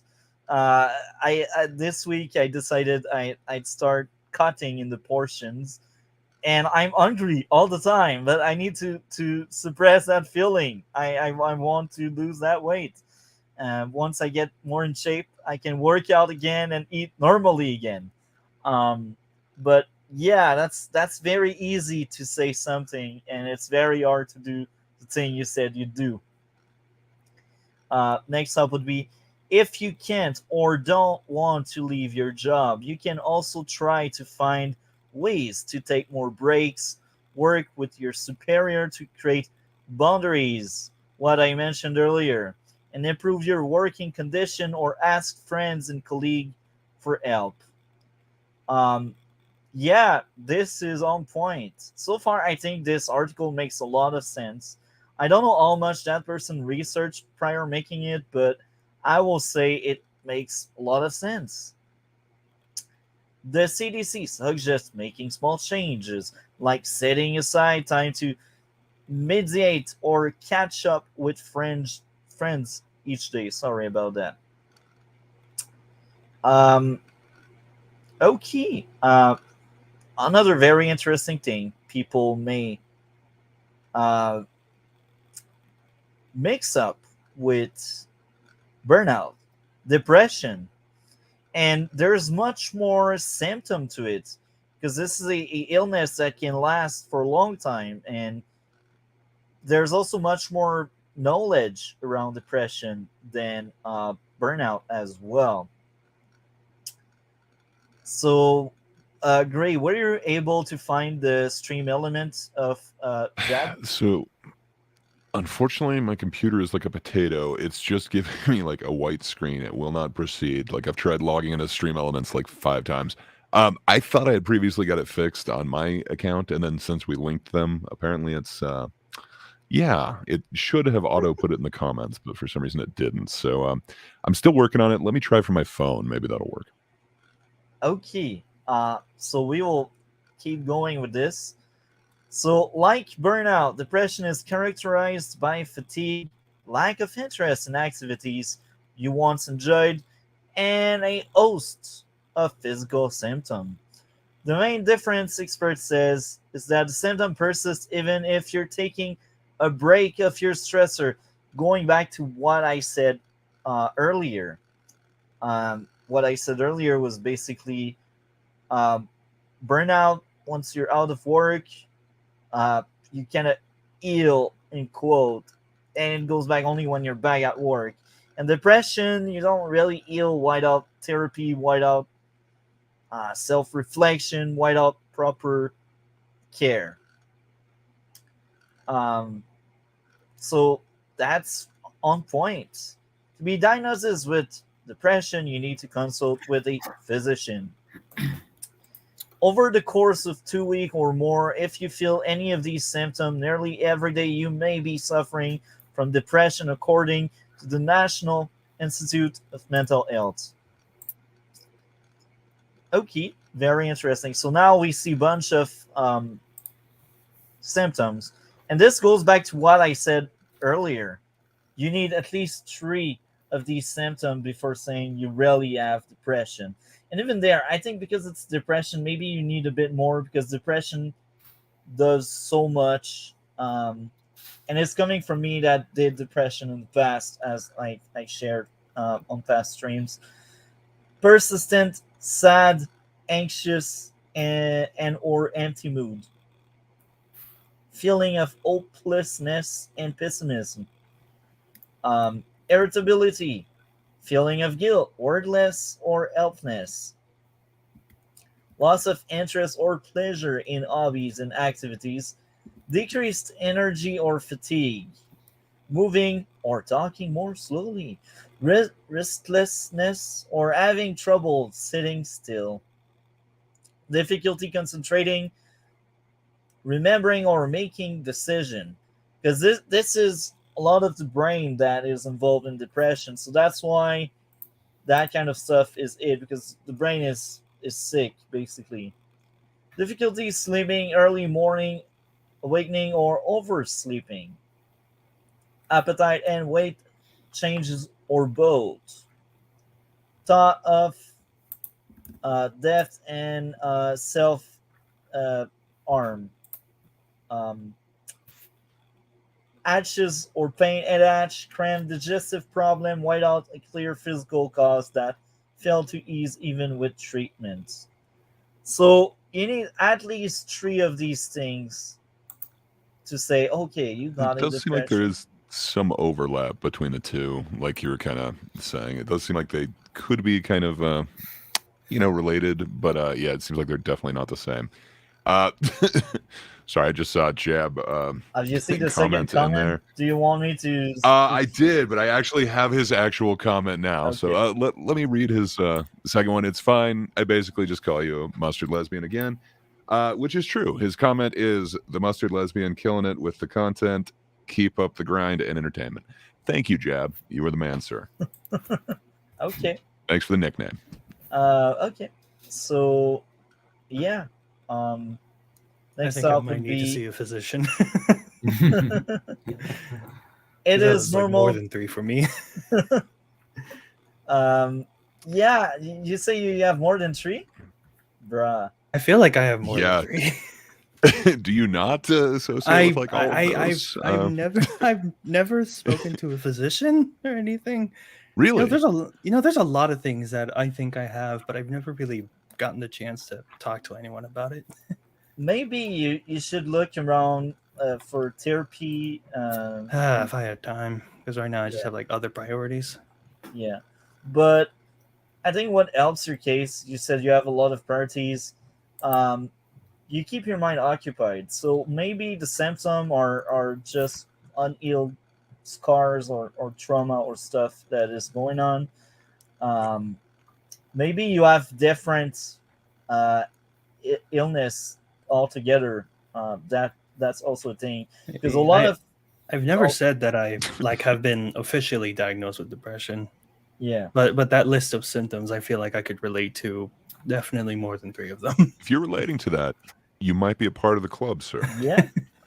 Yeah, I've definitely been officially and unofficially diagnosed with it. But yeah, all of those seem very good describers of it. They're definitely symptoms. So, you might want to talk to someone about it. But Probably- it sounds like probably you've got a should. good way of handling it. You don't seem like you're unfunctional or whatever.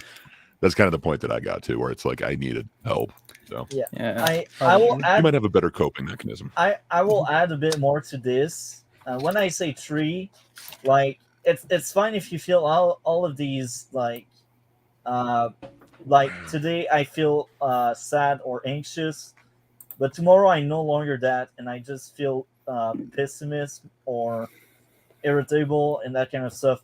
When I say three is like all three or more that are like all the time. Like you wake up, you have three or more of these symptoms. You go to sleep, you have three or more of these symptoms. You wake up, you still have that. If you always have more than one, well, more than three, I should say, like all the time, I think this is when there's something wrong. But I think if you have individual one here and there, there's nothing wrong with it. And as Grace said, maybe you have really good coping mechanism, which is Probably. great and it helps. You may not know, but you may have some of good defense stuff. I mean, there's a lot of things that I do that I enjoy. So yeah, That helps. maybe therapy like only to see if you're well. Like sometimes some people go on therapy once and they realize there's nothing wrong with them. But sometimes they do realize there's maybe things they could work on and Probably. stuff. So first thing is, it is normal to grieve, feel sad, or even depressed in response to certain difficult event. If those feelings become overwhelming, speaking of therapists or seeking other treatment may help. So now we are diving deep into depression. I think we read a lot about burnout and stuff. For sure. And I think that kind of says the difference between the two. They seem like they're close, but definitely not the same thing. yeah, I think depression could be another topic for the future. Eventually, like either in when we speak about psychology or when we speak about health in general. That could be very interesting Sounds fun. thing. So now that the article is kind of over, I feel like this article is really good. I will share it in the chat. I will most likely share it um, on the description of my stream once we are done. And um, yeah, that will be interesting to explore again. So now we have Advanced Warrior with us, and you have some kind of cheat code because you arrived as we were covering article, but that's fine.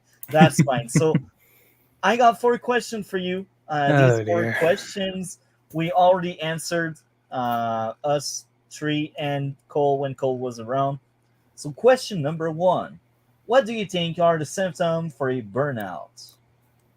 Ooh. Even after everything we discussed. You have the cheat But code, man. if not reading the article, what would I like? I You think can like still use what the article told I you. know, but I'm I just said thinking if you about have like the if cheat I code. didn't read the article, what would I think are the answers to what you said now? So you said what are symptoms of burnout?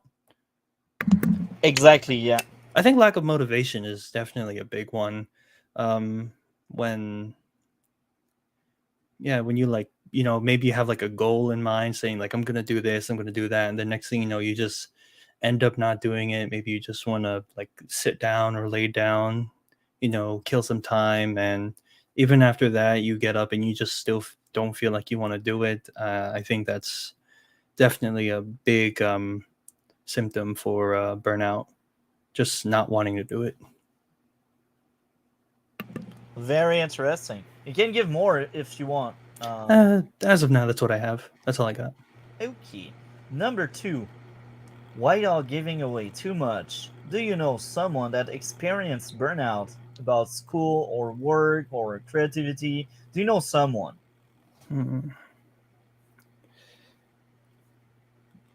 Off the top of my head, I don't right now.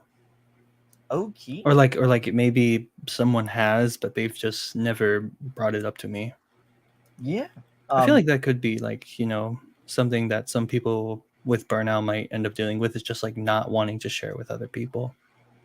What do you think would be something you could see with someone that experienced it or that is currently into one? What So, what are the things you could observe and realize? maybe, very emotional when talking about a certain topic, or changes in their behavior.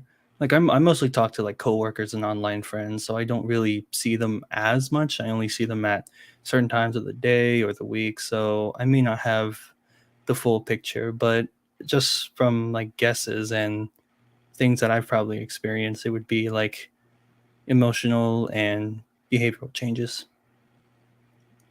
I like your response. Um, so number 3: did you experience yourself a burnout? If so, can you elaborate if you feel comfortable about it? Of course, if you didn't get one, that's also fine. I think you personally know the answer to this one. Yeah, yeah. For some context, this is my second time on a podcast, but this isn't the first time I've collabed with Multi here. We used to do like weekly live streams, like every Saturday night, Yeah, and I think this just those went good in days. oh yeah, those were good times. But I think it just went in combination with like other things I was trying to do. mainly just like with YouTube content. I think I said in the in like one of my last appearances, I was saying that I was like trying to get back into YouTube. I think it's on my description right now. But yeah, I feel like I just ended up like doing too much, just trying to satisfy like certain goals, I guess. Because I think I remember I used to do like one upload a week, and I think that was around the time we were like getting the streams on too. And then I tried to do two a week, and then I tried to stream. And then I think my most ridiculous time for me was when I was trying to do 4 videos a week and one live stream. And most of my videos, like the type of content that I do, the videos would be like an hour or maybe over an hour. But those hour-long videos just end up taking like 2 to 3 hours of my time. And this was when I was like working as well. So I had like, I'd say like maybe 9 hours away because I'm driving to and from work, and then like the 8 hours of that day, and then I'm like spending another 2 or 3 hours just trying to pump out those videos. And I just feel like that I never really gave myself like any time to relax. Like I gave myself a goal, and I just kept doing it, and I kept doing it, and then eventually there were like times where I would want to just do something else on a Saturday night, and I would just feel bad telling Multi here that I didn't feel like streaming. But I still like push through, and sometimes those streams could last like 3 to 4 hours, and yeah, while they're still fun, it can get a little overwhelming at the time, especially when you just want to do something a little different for that time period of the week. For sure. Well, I wasn't saying for sure to that, but hey, Renowned. Hey, Lucy. What was that squeak? That kind of hurt. Sorry about that. That's I okay. have a bird that I didn't expect You have to a bird? scream. Sorry. You're Unfortunately. the second person I know that has a bird. My mother has a bird. Make that 3 people now. Yeah, and my grandmother has a bird. 4 so- people now. Everyone has a bird. That's the Hey, new trend. Multi, you know who that first person I was talking about? No. Go 7. Oh right. You're right. Yeah. Go 7. It makes I sense miss for that him. guy, to be honest. I he need still to do streams. something with it. Yeah, I know. But I like Red Blue Podcast just takes so much time. I just realized, going back to like that one question that you were talking about, knowing anyone else who's been burnt out. Yeah. A lot of people in the advanced sports by web community. Oh, really? I mean, yeah, I've not as known in touch with them as I used to be. But that is that's fair. But yeah, I've known so many people. Like, for those who don't know, Advanced Wars is a turn-based strategy game, and it can be like played within like one sitting based on certain rules. But sometimes they would get like 7 days or 3 days for their turn, and then maybe like 1 or 2 day increments whenever they end their turn. But yeah, sometimes there have been people that would just like give themselves so many asynchronous games that and like Advanced Wars is a strategy game, and people would spend hours just trying to plan for one turn. And eventually that just keeps getting worse and worse. And especially if you're, losing on this specific game, you just feel like that all the hours that you put into would just go to waste, because you want to get that elo rating, you want to win that tournament game, and you just spend like so many hours and hours on the game. And then when you just start losing, your hours committed to that game just starts to feel like a waste when you lose that game. Yeah, that's very accurate. Now, question number 4: what do you think could work to solve the burnout? If you had one, what did you do to solve the matter? I think what I did was just like step away from YouTube for a while and like do things that I actually enjoy at home. I can't remember exactly what I've done, but just being able to go home and think to myself that I don't have to sit 2 to 3 hours at a computer just trying to finish up something within a deadline that I gave myself. Definitely talking to a lot of friends and hanging out with them has been another thing that's helped me out with my burnout.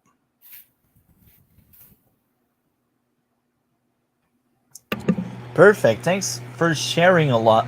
Now, I said we had three articles, but I think the first one was clear enough for the people to understand a lot of the clinical aspect and more detailed course on burnout. So because of that, maybe I will leave them for another day. Except if you guys would really Deal. want to I cover think we another dove one. deep into it already. I Yeah, think I think. you really dove into depression too, and kind of Yeah, that was showed a the yeah, relationship. that was a pretty good article, despite how much I've seen of it. Yeah, yeah. So now is the video time. We will basically support or debunk a video. And more likely, the first one we will cover will be someone that gives an interview, and I see myself reacting a lot to the response to the interview. This will be entertaining. Now, I will repeat what I said in the behind the scene. It has nothing to do with burnout because I don't feel equipped enough to like debunk or support a more professional video about burnout. I think we already kind of did with the article because that was a well written article and I could relate to a lot of the article mentioned. So I will mark down the timestamp right now so I remember. Um, so article. Now we officially start the video part. So I will screen share the video. I click here. Okay. So I will cut this. I will cut that, and I will screen share. This one will be much shorter than the one we had last week, which is normal. It's fine. We don't always need like 15-ish minute video to react to. So is it working? I think it does. Yeah, it's working. So I found that stupid video on TikTok. TikTok is like the one place where you can find so much stupid things. It's hilarious. Like I spent maybe 2 hour collecting clips from TikTok. So I got a bunch of things. And people out there, bro, it's like the worst of humanity. Oh dear, there's a lot of things on TikTok that just make me question humanity. Yeah. Exactly. So now volume is maximum. I hope it will work. General. If a man is fucking asking me a body count, You think men care about a woman's body count? do you? People actually care about that shit? Men and So I'm wondering if all of you know what a body count is. It has two Yeah. meanings. Yeah, I know. I know. Yeah, what So- but in this context, I know what a body count is. Okay, so a body count basically is I specifically say it for chat. It's how many partners you had for bedroom fun. Oh. The higher the body count I have is. not heard it referred to as that way, but I really? like that definition. What was the other way? Oh no, I just mean the more bedroom explicit, fun between- explicit definition. Yeah. Oh, okay. I just heard like your number of partners. Yeah. Number of partners for bedroom fun. That's Yeah, actually a very yeah.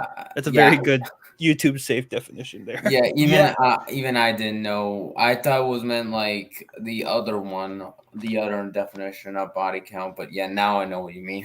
Okay, so the highest body count means the highest number of partners. Now I will replay that part. I know exactly my answer, but I will give mine last, and I will let you talk. men in general. If a man is fucking asking me a body count, You think men care about a woman's body count? do you? People actually care about that shit? Men in Who wants to go first? What's force for what?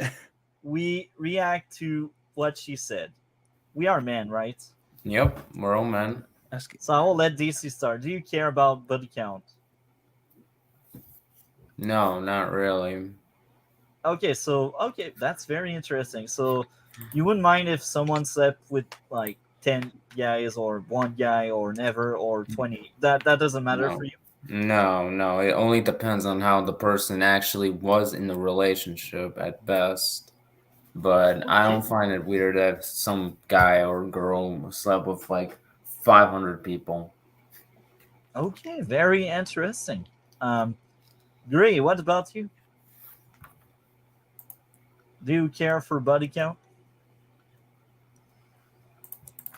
Gray, you're muted if you try to I'm speak. so sorry. I'm just talking to myself again.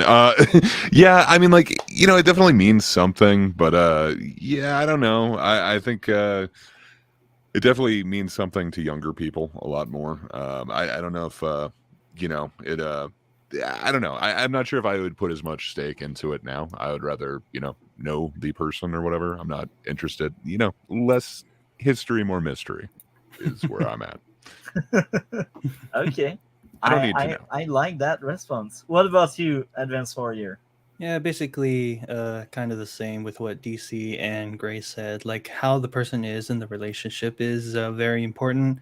However, how do I say this? I'm like me personally. The first thing that came to my mind was like, if they did have like a higher body count, like were they doing it safely? Obviously, that's important. But the second thing that kind of came to my mind was like, how faithful it is, how faithful they are. Because I know in some cultures, being intimate with someone is kind of seen as sacred, and if you like do it with someone that's like outside of with your partner, then that could really be harmful to them. Um, right now, I'm not really looking for a relationship like that, but yeah, I think I could like if it as long as it was like safe, then I could like put the body count like to the side and focus on how the actual person is in the relationship. Interesting. So here's my take. I used to be like DC. I used to say, "Oh, depends on person interaction and depends of your relationship with that person." I was naive. As I got older, I realized, but that's my experience. I may be wrong. I know the truth. Um, as I got older, I realized the value. And Advanced Warrior mentioned something I do think now a lot more than I used to. It's supposed to be sacred. Like it's a moment where you share it with someone you value. So if you just have that very high body count, that means you don't really value all these people. You just like sleep around for fun. Yeah, It's it's- not the same purpose. It's not for the connection. It's not for the intimacy. It's just for the fun. And at my age, maybe I'm old in my mind, but at my age, I value a lot connection. And I also used to value a lot that. But here's the thing: the higher the body count, the less likely the person will value you and the moment spent with you because they already spent Ooh, so many moments I with don't know. others. I don't know about that. Really? Like they wouldn't value you just because they have a past? Like I don't know. I would like to think the person that I am is so much different than the person I was like 10 years ago, which is so much different than like who I was as a teenager. I don't know, man. I could definitely see people changing over time. I don't know just because like you had a plentiful past that means that you wouldn't enjoy or respect or cherish the person that you're with currently. I do You believe can it still changed. cherish the person, but it won't be as deep as someone that didn't share around that intimacy. That's all I think. That's all I see it like. Someone that take their time to choose the partner and that says that's something that person need to earn, and it's not something I just give away like that. That person will most likely value the connection with you first. That's how I see it. Maybe I'm rigged or tricked or whatever, but right now I'm like, okay, body count. Um, your age, how old are you? If you're 20 and you got a body count of 20, that's high for me. But if you're like 40, I still think 20 is kind of high, but it's not as bad as a 20 years old, because that means yours are more spread out. You did try to make some connection in the way, thinking you need to do that to make the connection. I think the relationship and both persons should consider each other as being together than just like, oh, I'm with that person because I want some fun. That's what I think. I'm someone that really wants a meaningful relationship, and I don't think if you just give away that to whoever wants it, I don't think it can be meaningful. Can I That's bring up something when you're done? yeah, yeah. Okay. So I don't know how to really like word this, but do you guys feel like that when it comes to body counts between if the person is a male or female, do you believe that there's like people that would just have like a different perspective or like different thoughts on a high body count between a male and a female? Yeah, I think a lot of sexist people would be only hating women for having high body count, disregarding men's. The way I see it, it's the same for both gender. It doesn't matter if you're a man or a woman. Uh, trying to have your body count low, like try to make some connection before just having some fun. Anyone can offer fun, not anyone can offer connection. That's how I see it. Now I've seen DC having his mic on, so I will let you talk now, DC. Yeah, I was gonna say maybe from my experience, I'm not sure if that works, but again, like we said before, we all have different experiences.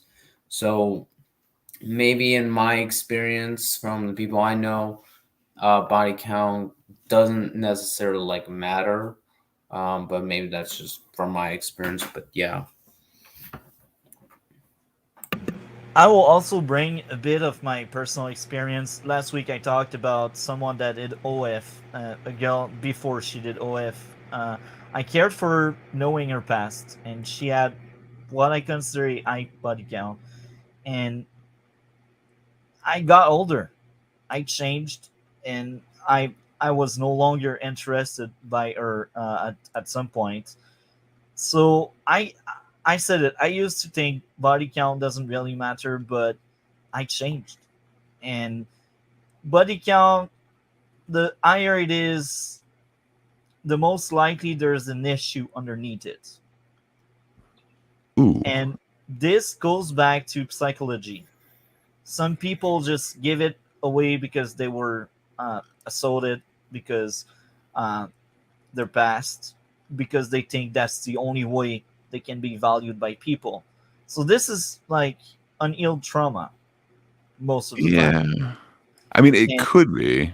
I don't know, man. Like that seems like a pretty wide cloth to like go over this. So like I don't know. What would the age range of a person be for you? Like what would the top end be? Like the oldest that you would date or consider dating? personally, my age, Yeah. I'm 27 as of today because that was my birthday. Um, I'm 27. I I I will sound weird, but I will say um, 18 because that's adult to 34, and Okay. um, that's because I want kids eventually. And Okay. uh, I said it in past stream. The older women are, the more risk they are for both the kid and the mother. Um, so that's why I said 34, because even 34, for example, I meet someone, I won't have kids with that person tomorrow. I Okay. will try to get to know the person. I will try to have that connection before having the kids. That's why 34, even 34, like I think it's a bit old. With Okay. 34, I But that's think like 16 years, man. So that's a 16-year age range. So if they're at 34 and they have a body count of 22, that's less than two people a year. That would be like possibly a 6-month relationship. I don't know, man. I don't see that as too high. Like I think yes, if you're like 18 and you've got 20, maybe, but I don't know, man. I'm just saying, like people have lives. I yeah. don't know. Um, if she is 34 and she got 22, um, I won't bar it. I won't say no, no thanks. I will try to get to know the person and learn about that person's past, if she is willing to share, and I will be willing to share for sure my past. Um, and and if that person is not willing to share, is it because it's me? Is it because that person is not ready? There's a lot of factor in, right? And I think the reason why that body count is I matter a lot.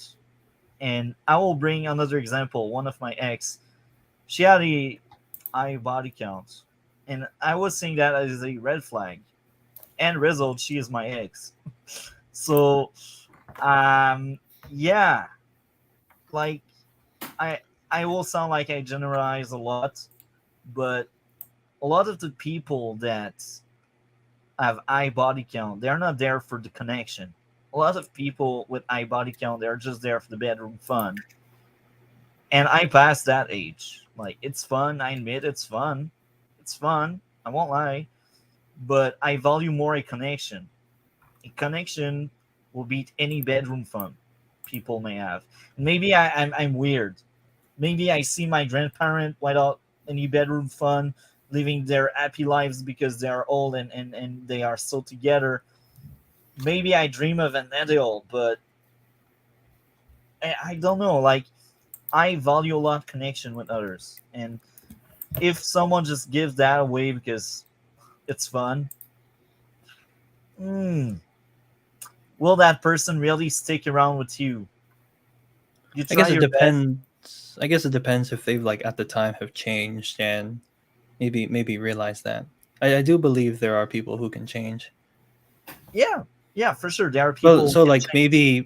maybe if I'm in your situation and then I realize that the person I'm with like has changed it and like really wants a connection when that activity ever comes up, then yeah, I wouldn't mind too much. But Because like what I said, I value the connection, like you said. yeah, the other thing is people can change, and I know that they can. Like, it's proven times and times people can change. But the true question is, will that person want to change? Because to change, you cannot magically say, "Oh, I will change." You don't change anything, but you Oh, it's say, "I will definitely a change." process. You need to work on yourself. If that person has, for example, a body count of 22 and At what age? 34, we will bring back 34. She has a 22 body count. If, for example, 20 of these are like in her 18 or early 20s, I would be like, man, that's a bit weird. But if it's been like 10 years, you're like more reserved and you value more the connection, maybe, maybe I'm still open, but I will still question and see it as a red flag personally. You just like bedroom fun. That's what you're telling me if you have a high body count. I mean, we all have our own personal standards for sure. So I mean, like, you Hmm. can definitely have your standards. I don't know, man. I feel like having a relationship every 6 months doesn't sound unreasonable. Like, I've had quite a few of those in my past, and it's not exactly like I didn't care for the person or wasn't able to like make a connection with them. It's just, you realize that, like, okay, this isn't like the person that I'm meant to be with or whatever. This isn't the connection that I thought it was in the front. I don't know. You know how there's always like a luster on the start of a relationship. Like, you see everything through the love goggles, if you will. Yeah. Puppy love. But I don't. Yeah, exactly.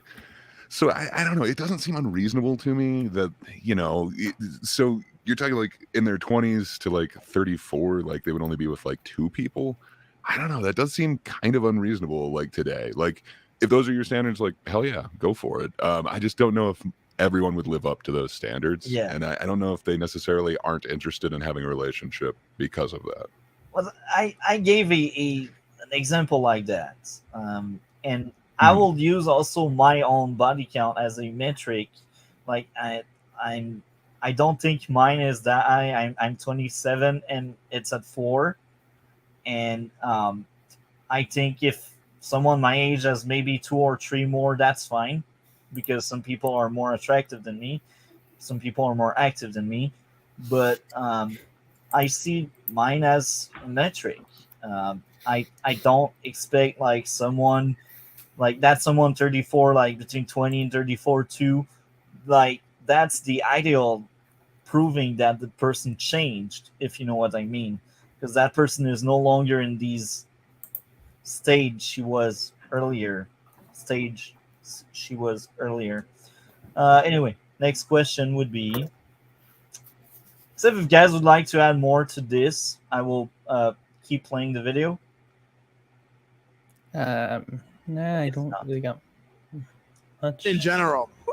If a man is fucking asking my body count, he can get fucked. Who gives a fuck? Oh my god, that's so stupid. People actually ask that shit. Yes. Okay, well then you're We kind of already mentioned it, but starting with DC, would you ask, even if you don't care that much? Would you ask? Yeah, I would.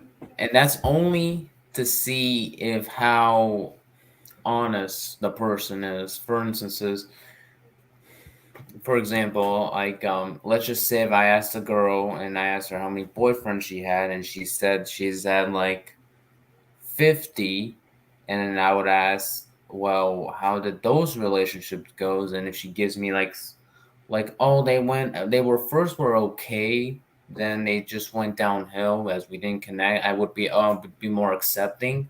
But if the ones that are like we just broke up like immediately, that's when I would see a red flag. So I would know she wasn't being honest. I would know she probably was telling lies and or wasn't telling the whole thing. But yeah, I would have to ask just to see honesty if the person is honest. So coming next, me, I would surely ask, like in the dating phase, I would ask for sure, because I know I have kind of high standards when it comes to that. So yeah, I will ask. Great. Would you ask, or you don't really care enough to ask? Um, I think at this point, I would kind of stick with that whole more mystery, less history. I don't know. As a young man, I definitely got like really fixated on that stuff, and I think it was unhealthy. So I think I would trust a person, and I would just be interested in that person, not necessarily their past. Okay, very interesting. What about you, Advanced Warrior? Would you Before ask? I share my answer, I just want to ask a quick question. If everyone's sharing how old they are, so Multi, you said you're 27. Yeah. Yeah, I am 17, so 10 Okay. years younger than Multi. Okay, you're You're great. basically my half brother. Not quite 10 years older than Multi, but I'm like mid 30s, so almost there. So apparently 20. we've got decades. Yeah, I'm Nice. 24. I'm 24.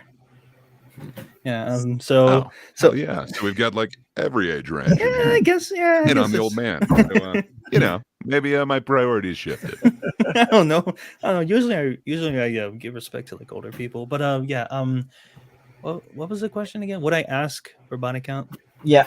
See, at the time when I was ever thinking about a relationship, I was still in high school, and at the time I assumed that, uh, well, I don't know if assume is the right word, but at the time I thought that no one had a body count because this was like when I was like 14, 15, 16, 17. I was just thinking that no one had anything because, like I said, I feel like if you're going to be intimate with someone, it's a connection thing. But I remember the first time I saw someone pregnant in high school, and I was like, "Whoa, wait, what?" Like, How did this happen? it's just like what? It's just like what is happening in this school right now? It was I would say a culture shock for me. But Yeah. Go on. Go ahead. No. I was just gonna say, I think even though you don't see that over here, I wouldn't be surprised if one day some girls just came in pregnant to school.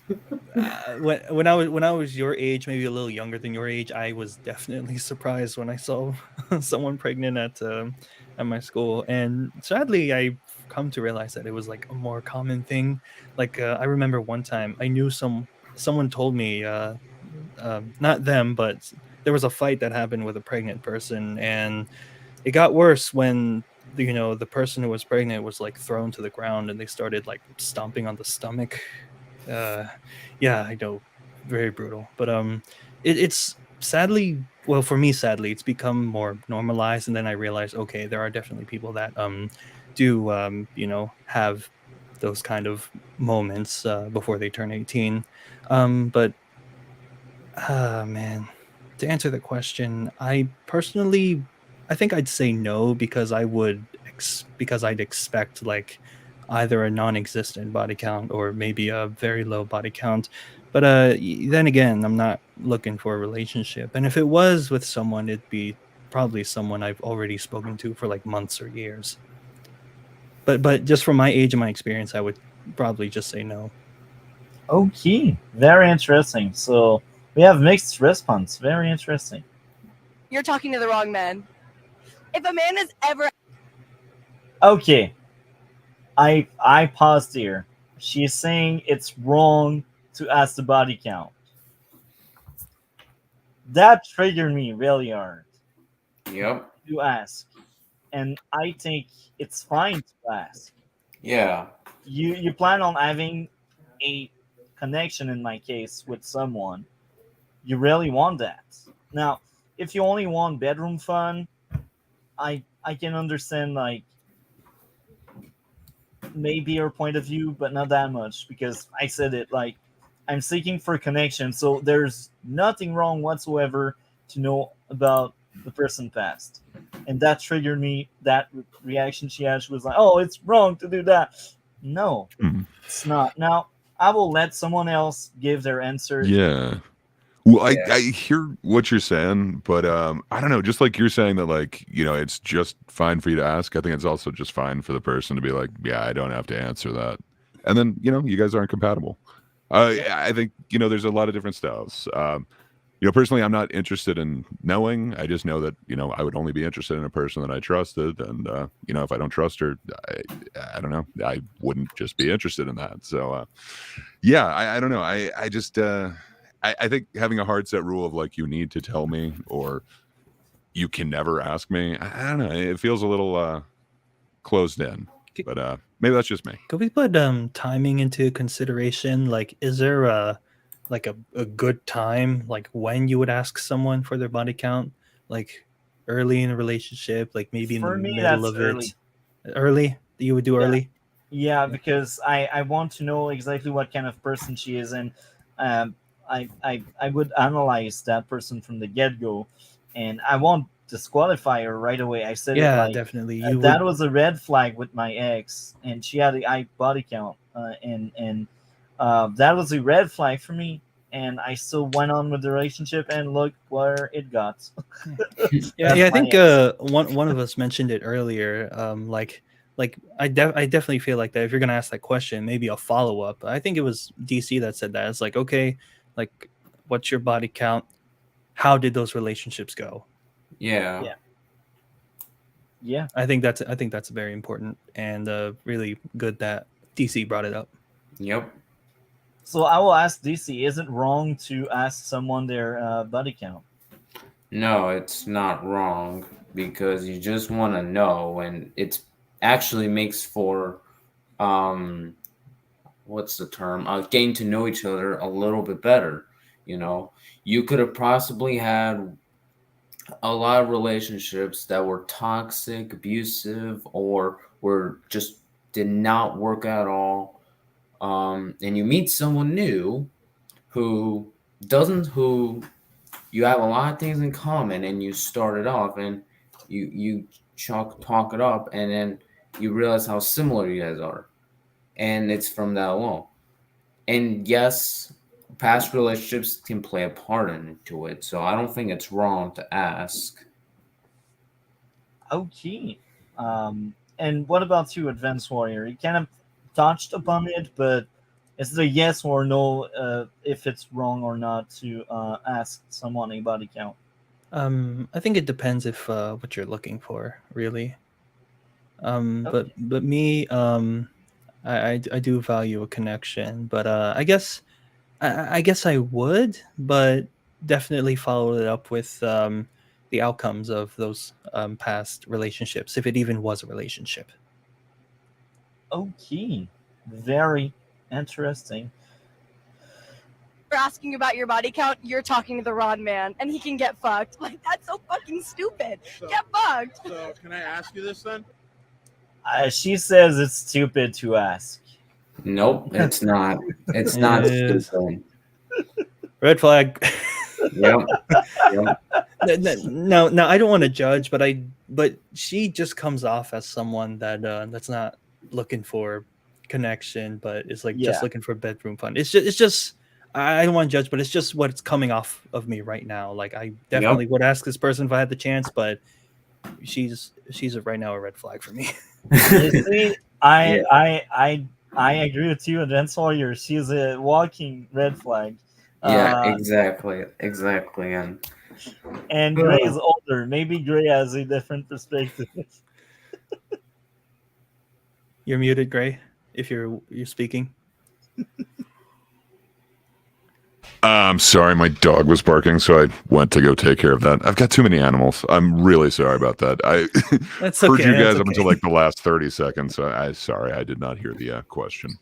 So- we were saying that like she comes off as like a walking red flag, and me and Yes. Multi were talking about like Joke- we value connection, but she right now comes off as a person that Yes. isn't looking for a connection. Yeah, and having these like weird rules that you're just saying like that right there, like no, if you ask me, like it's a like yeah, I don't know. I feel like that's it's not somebody that I would enjoy their company. Like I wouldn't want to even like talk to this girl, but yeah, I definitely wouldn't be interested in her in that way. Wonder what she means So yeah, by saying they can get fucked. She aced them. Okay, not I think actual. it's just like she's writing them off Yeah, completely. right. Yeah, that's So I don't know. Like I completely agree with you. It does seem like red flags for what I'm interested in, but I don't know. I think she can have these weird unobtainable standards, or I guess it wouldn't even be unobtainable, but it's like weird booby traps that you couldn't possibly know until you accidentally like ask. I don't know. It seems like it shouldn't be out of the question, but I don't know. They wouldn't have to answer if they don't want she's to. just not for But, the four you of know, us you're here. probably not compatible. It seems like she might be ashamed of the number or something like that, but I don't know. I guess it could just be a weird principle that she's playing off of. I don't know. Yeah, you make really good points. I agree with everything you said. Yeah, sure. So, what do you think about the analogy? If one key can open many locks, it's known as a master key, as opposed to if you have a lock that can be opened by any key, it's a shitty lock. I think that if a woman is an analogy to you, then you're not fucking ready to be talking to a woman, and you should probably get fucked. So Okay. Wow. Poor choice of words. Quite just an saying opinion. Get fucked. Yeah. Yeah, she seems to like that choice of words. I mean, I don't know. That just seems weird. So I kind of hate both of them with that little exchange right there. But yeah, sorry. I think I cut off DC. Please go ahead, sir. DC, go ahead.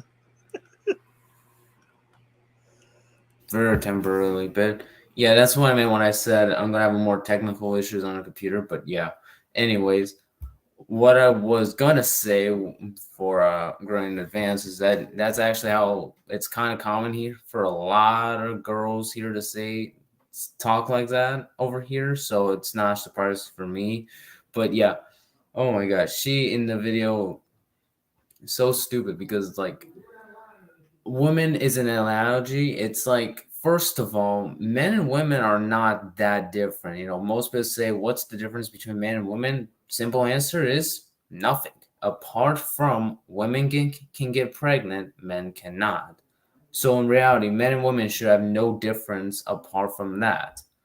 So, because really, you know, you could say, well, a lot of men like sports. Well, women that like sports. So saying women is an analogy for you is kind of stupid to say because it's kind of true. So, yeah, I don't have much else to say other than, yeah, I definitely don't agree with what she's saying. And what about you, Gray? You wanted to say something about both of them being Yeah, stupid? so I really hate that she's like gatekeeping. Like, if you ever use an analogy towards a woman, you are not prepared to talk to a woman. That just feels so close-minded, and it's like, come on, we do that constantly as humans. We use comparisons, we use analogies. I don't think he's saying every single woman fits into this box or whatever. But that being said, that is kind of a shitty cliched like trope or whatever that, like, this key is great. It unlocks every lock, but these locks are horrible if any key unlocks it. I don't know. I don't like the analogy. It definitely seems like it is kind of a double standard. Like, if there is a principle that, like, you should see this act as like sacred or something. You shouldn't just be giving it to everyone. Then that master key thing just seems like some really strange double standard to me. So I don't know. I just don't agree with it. But yeah, I'm kind of not liking both of them in that exchange. Advanced Warrior, something to say about that analogy thing? Yeah, I kind of agree with Gray when he says that woman is like very close-minded. But about the analogy is like something I did bring up earlier about like how people view body count when it like comes to genders. Like I never really like specified it, but like I guess like from what I've seen, it almost seems like that if there's like a man that has a high body count, then he's like, oh my god, this guy's so incredible. He can like talk to so many like women. He can like all that. But then like when a woman like has a high body count, they just like see her as like some give her like I don't even know if I could say some of these words on YouTube, but just Yeah, not we get very what you're kind, saying. just not very kind things. But some guys are, usually like respected for having a high body count, and then a woman is, disrespected for having a high body count. Very interesting. So now I will lean into I think body count is bad for both men and women. But I get what you're saying because it was the way you said it for That's just a what I've long seen. time. That's just what Yeah, I've seen. that's the way it was for many years, man. Even maybe today some people may see it that way, but um, yeah, seeing people as analogy, that's fine because just like what Grace said, um, it's fine because people analyze, people compare, people place things side by side. So I think it's fine to um, doing that analogy. The caveat I will say is if you do that analogy for women, do it for men as well. Be fair, be even with everyone. And the sole fact that that analogy provoke you and say, "Oh, if you think that or if you say that, don't talk to me, don't talk to women," you're wrong and close-minded. Uh, I think she is very close-minded. Um, yeah, big red flag. Being close-minded like that means you will never win any argument with that person because that person is always right. So if a woman is the key to you, talk to your mom, talk to your sister, talk to your cousin. I don't know. Get a real fucking life and get Don't know if fucked. she understood Thank you. the analogy. And a woman. She clearly didn't. Yep. I don't think women are supposed to be the key. Oh yeah, she. That's like now I that's just another red flag. She's not smart enough to I listen and just want to analogy. get out of that conversation. Like if I was like a bystander there, I'm just like, yeah, I don't want to listen to this anymore. Yeah, I'm surprised that guy even spent a couple of minutes because I'm like, She seems like a lot of fun. That's he's kinda awkward. probably Who just said that? joking. Spook. I don't. There's a even know. dot It was Spoopy Lucy.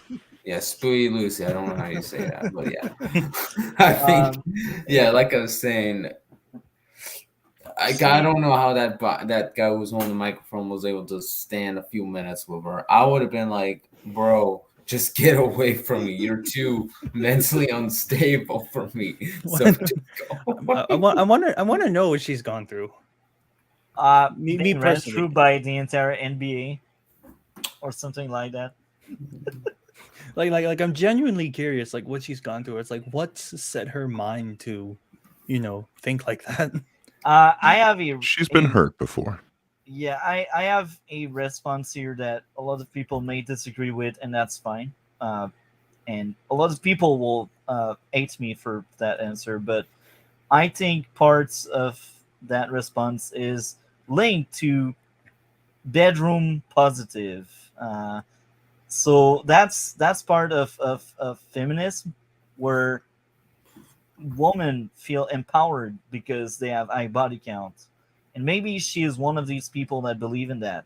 Oh, I'm all powerful. I'm amazing because I was able to sleep around. Um, I think this is part of the issue there.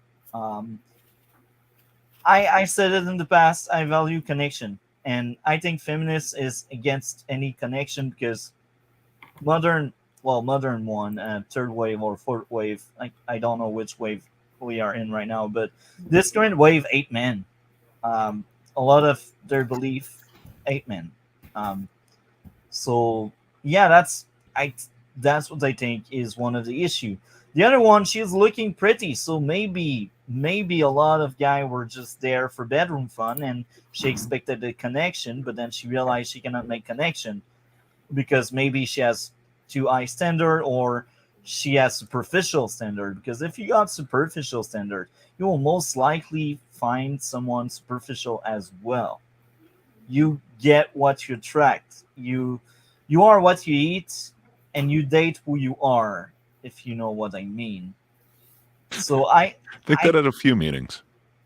I I think she is very superficial just based on that video, and because she is very superficial, she attracts very superficial people, and because she acts like she is superficial in that video, maybe she act like that with others. So that's why she attract these superficial people, and of course, a lot of superficial people are just looking for fun.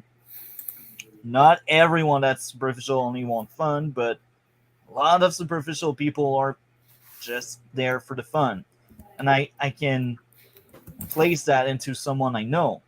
Um, so yeah, um, I'm wondering if any of you would like to add more to what I just said.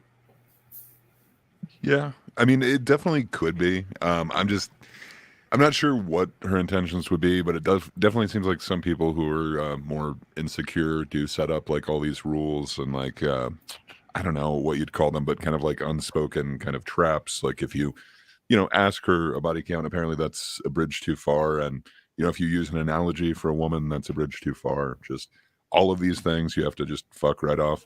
I don't know. It just kind of, to me, kind of reeks of insecurity, but I can't, mind read her. I don't know exactly what her intentions are, but it definitely from the outside seems very close minded. But yeah, I'm not sure your assessment is wrong. I just, yeah, I don't know. So, we talked in length today. I enjoyed a lot our exchange. What do you have going on your channel, Advanced Warrior? We are near the end right now. That's Oh, why okay. we will end stream soon. So, what's going on your channel, Advanced Uh, Warrior? well, right now, it's just kind of like just like casual streams, Friday night, Saturday night. Don't know how that's gonna affect now that I said that I'm gonna start working again. I don't know how that's gonna change. I do have big video projects planned for content that people are interested in. It is very niche, admittedly, but I just have plans for those. And to stay relevant on YouTube, I'm just doing streaming, which is a lot easier than when I mentioned editing a video for like 2 to 3 hours. It's like I guess you could say it's just like lower efforts, but it's been very easy to just set up a stream and just have a good time there while still having content up on the channel. Okay, what about you, DC? Not much. Not much. Yeah. Okay, what about you, Gray? Not too much. Thinkers on that darn kidda's channel every Thursday. So yeah, tomorrow, if you guys, if anyone wants to check it out, Thinkers, fun, interesting topics. And just be honest, on your channel. When is that? Our next episode will be next Monday, and yeah, that's kind of a backstory one. It's Patrick's first conversation with those guys. Then we have our final episode on them, and we're out of there. So 2 and we're Okay. done. Let's get. I'm wondering if Be Honest could have a different direction, or it's really the last you will be doing for now. It's the direction that oh no, we're keeping up with the show. It is the Okay. direction that we like anticipated. Like our first episode was kind of an exploration of both sides on the like, is cis a slur? It was when it was kind of getting kicked off of Twitter as a slur, or at least Elon said that it would. So we just kind of wanted to examine it and then kind of examine our feelings on it. And somehow we got into just focusing on these one guys and just doing responses to their attacks on us and attacking them. And we just got in this vicious cycle. So we took it in the wrong direction. We want to go back to where it was. So yeah, we want to be honest. And we feel like there were times where we were not. So yeah, it's going to keep going just better, hopefully. Okay, very interesting. So I'm wondering if any of you would like to add more, because now we are near the end right now. Not for me. Did you learn a lot? Did you enjoy your time? Oh, I learned a lot, and yes, I enjoyed my time. That's what matters the most. What about you, Advanced Warrior or Dre? Yeah, it was nice that we all have discussions about these and then learn about other experiences from each other, because I definitely feel like my experience is pretty different, and I'm just like learning a lot more from talking to you guys. That's Yeah, for very sure. good. I completely agree with everything that you're saying, everything that both of you said. Yeah, I enjoyed myself a lot, and thanks for sharing, Advanced Warrior. I really appreciate it. Since we all kind of shared and you weren't here, it was just kind of like, share your personal thing. So Yeah, sorry if you didn't get to hear ours, but we appreciate you sharing. Yeah, I had something to do. It's I was like pretty like bogged up, because usually I'm a late sleeper, and then I woke up, had a couple things to do, and then one unexpected thing came up, had to take care of that, and then the time that the podcast started, I was doing that one thing I had planned. Yeah. Well, we appreciate you, being vulnerable and kind of sharing your past and, any burnout with us. That's right, Vin. We're still at it. Although but I came in late. That's fine. Better late than never, as we say. I guess, yeah. So next week we will talk Red Pillar. I'm looking forward. Ooh, This will be interesting. could be divisive. Red Pillar? What? Okay, so because Advanced Warrior doesn't The know. manosphere, if you will. Yeah, Manosphere. Yeah. Use another definition. I'll look it up. I have So Google right in front basically, of me. to summarize, without going too deep into it, because that's next week topic. To summarize, what's going on is a lot of men are talking about men desire and wants, and a lot of the Red Pillar react to content like what we just did. Oh, pillar, not pillar. Pillar, yeah, pillar, Red Pillar. They do basically what we just did, but sometimes they are a bit more extreme, and I will be honest, I think some of them are really sexist, and it's wrong, it's sad, but this is where it's getting at. Yep. This And- society nowadays. That's why it Uh, enters into society. I hope Wikipedia was a good enough source to explain it to me. It usually is. Now I have an idea, and then it started bringing up the Matrix. movie. Yeah, The that's kind of movie. where the red pill analogy comes from, but they kind of adopted that because it was a little bit more political. Is that a when good that movie? first- I Yeah. liked it at the time, but I have not seen it for a while. Okay. I'd be interested in Multi's idea on it because he doesn't like it when bullets miss a lot, and there's a lot of missed shots in that. I'm not sure. That's why he plays Advanced Oh, my Tate is godly awful. This is one of the worst person I've ever seen. Anyway, be ready for that, Advanced Warrior. You're in the chat, so if you're available, you can hop in the way you did today, like after it. That's fine, and I think we will have a lot to say. And I think I will in purpose take one of the worst example of red pill content I got on my playlist I am building, just to showcase how bad some of the thought process they are. Anyway, um, that was fun. Thank you a lot, all of you. Um, I hope everyone will have a great day. I hope everyone will take care of yourself. And we are out. We will talk later, guys. Have a good one. Bye. Goodbye.